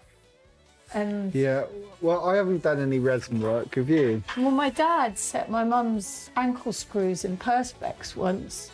Yeah, but he didn't do it. He sent that off. You have to admire Bex's ambition. So while Dave looks on, Bex forms a plan to create a patchwork tabletop set in clear resin using a technique neither of them really know. Excellent. That's why we work so well as a team.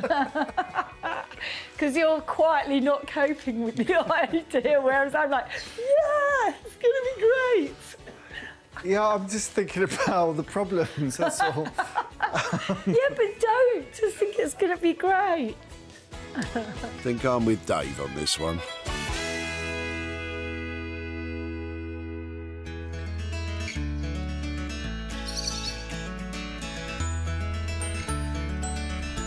In Somerset, EJ's been working hard making the solid oak floorboards into something a little more exciting. When EJ first found the floorboards, they were brand new but surplus to requirements. They've moved up in the world as they've become the solid oak tops for a range of tables. EJ has removed the lacquer surface of some, cut them into thinner strips and mix and match them into geometric patterns, adding colourful hairpin legs and a solid oak surround. Completes the contemporary look he was hoping for. I'm really chuffed with the way these tables have worked out. I think they look super. You know, these floorboards have worked out so well. I loved working with them. I'm going to be sad to see this lot go. When EJ met Dave at the recycling centre, he couldn't believe his luck. Are you, you're tipping all that? Yeah, I'm tipping it all away, yeah. It's what was left over when I redone my lounge floor. Just in case you were worrying, Dave did finish the job. Isn't that right, Dave? My living room's looking lovely. It's, yeah, just the job. It's not only your living room looking lovely, Dave. EJ's coffee tables are pretty easy on the eye too. When advertised online, it didn't take long for them to sell. They're now off to the homes of private buyers. EJ's travelled to Addleston to catch up with Dave to show him what has become of his old floorboards and to hand over some cash. Dave. Hello, EJ. How are you? I'm good. Good How to are see you? Yeah, I'm very good, thank you. So last time I saw you, we were down at the recycling centre. That's right.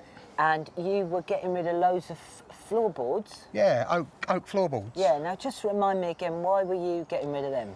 Basically, it's the leftovers of the when we renovated our lounge. We put an oak floor down, that's what was left over. Well, I was very excited about those floorboards. Yeah. I took that project on myself. Okay. So I managed to make some pretty cool things out of them. Right. Want to see what they are? Yeah, definitely. Okay, so I made 4 coffee tables. They are really good. I used all the wood because it was about maximising like all that wood because there was so much of it. And yeah, what do you think of that? They look really impressive, mate. Yeah? They're really, yeah. I can't believe you've made those out of that bit of old timber. So the other good news is I managed to sell them, and I did that through social media. Right. And I got a bit of a profit for you here. That's good. So I've got £84.04. That's terrific. And another 500. Wow, I can't believe that. That is amazing. Right, that is, thank you very much. I'm not surprised you sold them, but that is amazing. Yeah. Thank you very much. Any ideas what you'll spend all that cash on? Oh, I'll probably spend it on the grandkids or something. Yeah. It'll come in very handy. Fantastic. Yeah, that's going to be great. Thank you very much. You're very welcome. OK, thank you. Bye. Thank you. Bye. That's a few days out for the grandkids. Well, I loved working on those tables, so I was so happy that Dave shared my enthusiasm for them, and I think he was quite pleased with that profit. The floorboards cost just £50.96p to transform. EJ managed to sell the tables for a total of £635, leaving a whopping profit of £584.04 for Dave to spend on his grandkids. With one very handsome profit handed over, it's the turn of our Bristolian upholsterers. And Leanne is putting the finishing touches to the old green seat, just in time as EJ's on his way. I'm really excited about showing off this one to EJ. I can't wait to see what he says and to see how we've kind of really transformed a few elements of this chair. It was tricky, but it's so worth it. It's amazing. So I'm here in Bristol to see Leanne. I left her with that sad frog chair of mine. Let's go and see if she's turned it into a handsome prince. Last time EJ laid eyes on the old saggy seat, its best days were well and truly over. But now, it has a bright, colourful new future to look forward to. Leanne and the team have stripped back the chair to its bare bones. Instead of recovering the frame, they've sanded it down, coated it with beeswax and very much left it on show. Cutting off an arm has given the seat an asymmetrical appearance, and it would be difficult to find a more colourful fabric covering. The upholstery complies with current UK fire safety standards. But will EJ give his seal of approval? Hello. Hi, Leanne. That's not the frog chair. That is sad frog chair. But it's not sad frog chair anymore. It's not sad no more. It's fruity, it's energetic, it's got something, isn't it? Look at that. Chopped a bit off here, look, make it a bit asymmetrical. Yeah, so I was just going to ask you about that lovely shape. Yeah, there was this beautiful round frame, and I decided to chop off to make it asymmetric. So actually to bring in those elements of it being really different and really funky, yeah, it kind of played on that. It's amazing. And tell me about this fabric. Why did you choose this fabric? We just thought it was a really great way of bringing in lots of colours and a new kind of busy pattern that was really, yeah, new, fresh. This is a lot of work, Leanne, and taking that into consideration, I know we said a budget of $430. Did you manage to stick to it? Yes, we got there. It's 4:30, just about did it. It's a fantastic piece, and you know, I think a lot of people are going to want this, so I'm going to get busy trying to sell it. Yeah, and I'm going to see you soon. But seriously, so well done, Leanne. Thanks. Okay, bye. Take care, see you. EJ really liked it. That couldn't have gone any better. I think he loves it. Oh, it's obvious, isn't it? Wow, Leanne and the girls have really worked their upholstery magic on that chair. It made me smile just looking at it. It deserves a really special buyer, and I'm going to go and find one. When he met Ben and Holly at the recycling centre, EJ was quick to spot the potential in Ben's chair. I've spied something special in your boot. Our chair. This looks very interesting. Turns out Ben was a tough negotiator. Do you mind if I take this? Possibly. Possibly. What are you thinking of doing? Well, I just think that this is nowhere near the end of its life. EJ was right, and all it took was the kiss of life from Leanne and friends to turn it into a prince of a chair. It was advertised online and very quickly was winging its way to a furniture shop in Truro, where owner Jodie was delighted to have it. Well, this is a really funky modern chair. Fits in with what we do. We'll have no problem selling this. EJ's in Woking to catch up with Ben, to reveal what became of his dad's old chair, and to hand over some profit. Ben. Hi there. How are you? Yeah, I'm good. How are you, Ben? Yeah, not too bad, thanks. Yeah? Not too bad. So, we took your green chair away. Yep. It had seen better days. It was looking really tatty. Did you wonder what I was going to do with it? I was, yeah. I was contemplating what you'd actually turned it into and obviously how it looks now. Well, I took it to a lovely lady called Leanne who runs an upholstery collective in Bristol, and she and her ladies worked their magic on it. It is a complete transformation. Right. Would you like to have a look at it? Yes, please. Yeah, yes. OK. Can't wait. So... Very nice. Completely different. Completely different. The actual style of the chairs. Yep. Yep. So she stripped it back. OK. And underneath there was this lovely kind of shape, these lovely arms, this lovely woodwork. Right, yeah. Do you like it? I love it. Yeah. I'd like to buy it myself. Well, unfortunately you can't, because we did manage to sell it and it's made a profit. Nice. So I have Very for good. you £50.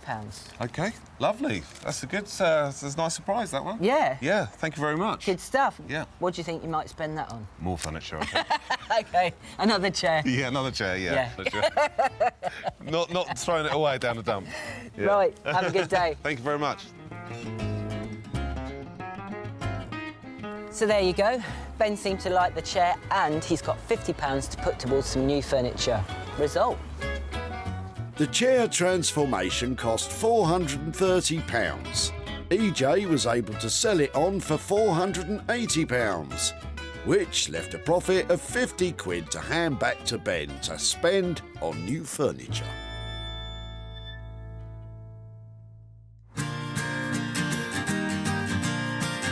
In Surrey, Bex is in her workshop putting the finishing touches to what were once rusty old props.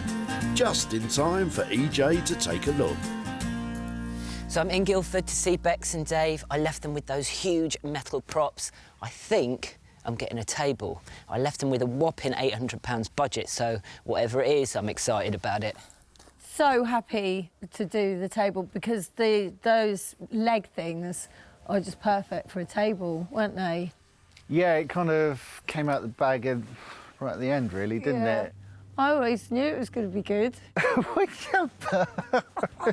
It was going to be lumpy. Yeah, but I knew that we'd be able to do it well. That's fine. I just wanted to know how we're going to make it flat. Yeah, but I knew in my head that it was going to... Why didn't you tell me? I did. It's all about teamwork when dealing with items saved from the skip, such as the seized up rusty old props. They have been transformed into a magnificent futuristic patchwork metal table. Bex and Dave have shortened the props to be used as legs. They've been rubbed down and lacquered to maintain that authentic patina, whilst keeping all the industrial elements intact. A patchwork tabletop has been created using scraps of metal with a variety of textures. A lattice frame holds it all together, which has been sprayed a vivid neon yellow. And to top it all off, no, it's not resin, but a custom-made tempered glass top. It's certainly unique, but will EJ be bowled over by it? Wow, oh my goodness. Look at that. Wow, hello, how are you? You all right? Good to see you. I feel like I'm looking at the future. What's gone on here? This is great. So a table it is. Yeah. And it's metal, it's all metal. Yeah, it's got, underneath it's got, it's all like a wooden board, and we've sort of, you know, basically drilled all of these pieces down to hold it down. There's all just different bits. You've got different steels and different textures and aluminium. Yeah. And we looked at doing a poured resin, you know, to kind of cover the whole lot. But it was about 800 quid we're going to have to spend on resin. Yeah. So that went out. So I would have just had resin for the budget and no table. But this looks amazing. I don't think, you know, you need resin or perspex. This is like lovely the way it is. And then we wanted to keep as much of the detail as we could. They were really rusty. And we wanted to keep that. Yeah. So we basically just cleaned them up, got all the loose stuff off, and then finished them in lacquer. Fortunately, Bex and Dave didn't blow the whole budget on a resin top, but it is time to talk money, EJ. It's a fantastic table. Did you manage to stay within the £800 budget?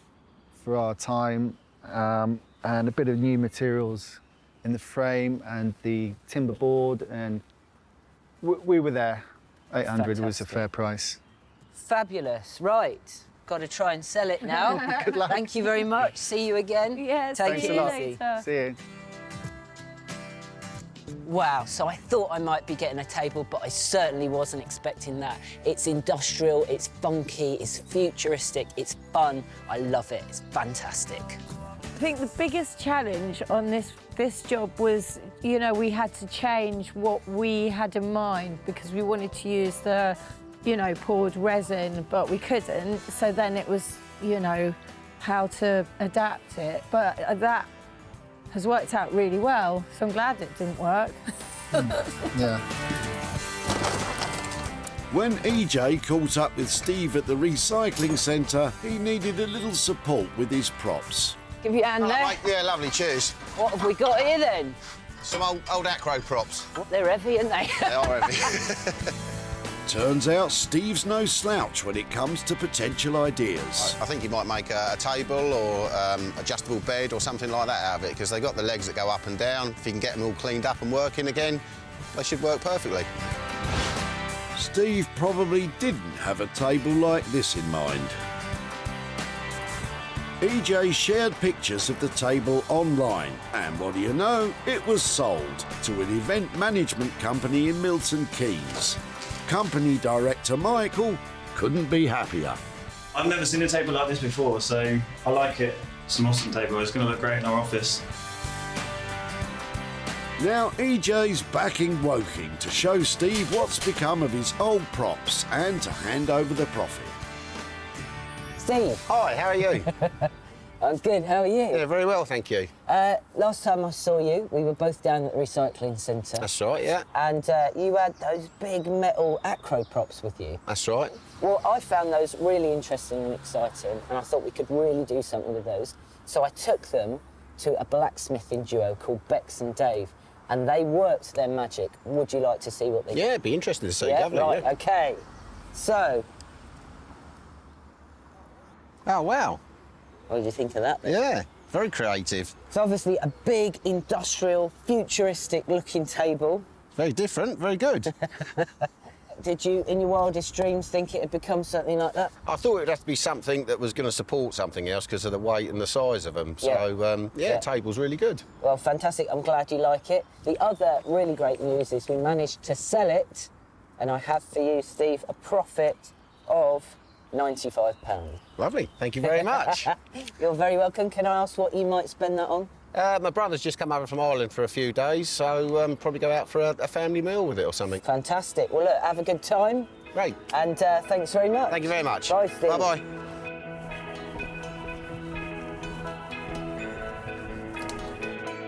It cost £800 to turn the old props into a table. It was sold for £895, leaving a tidy profit of £95 for Steve.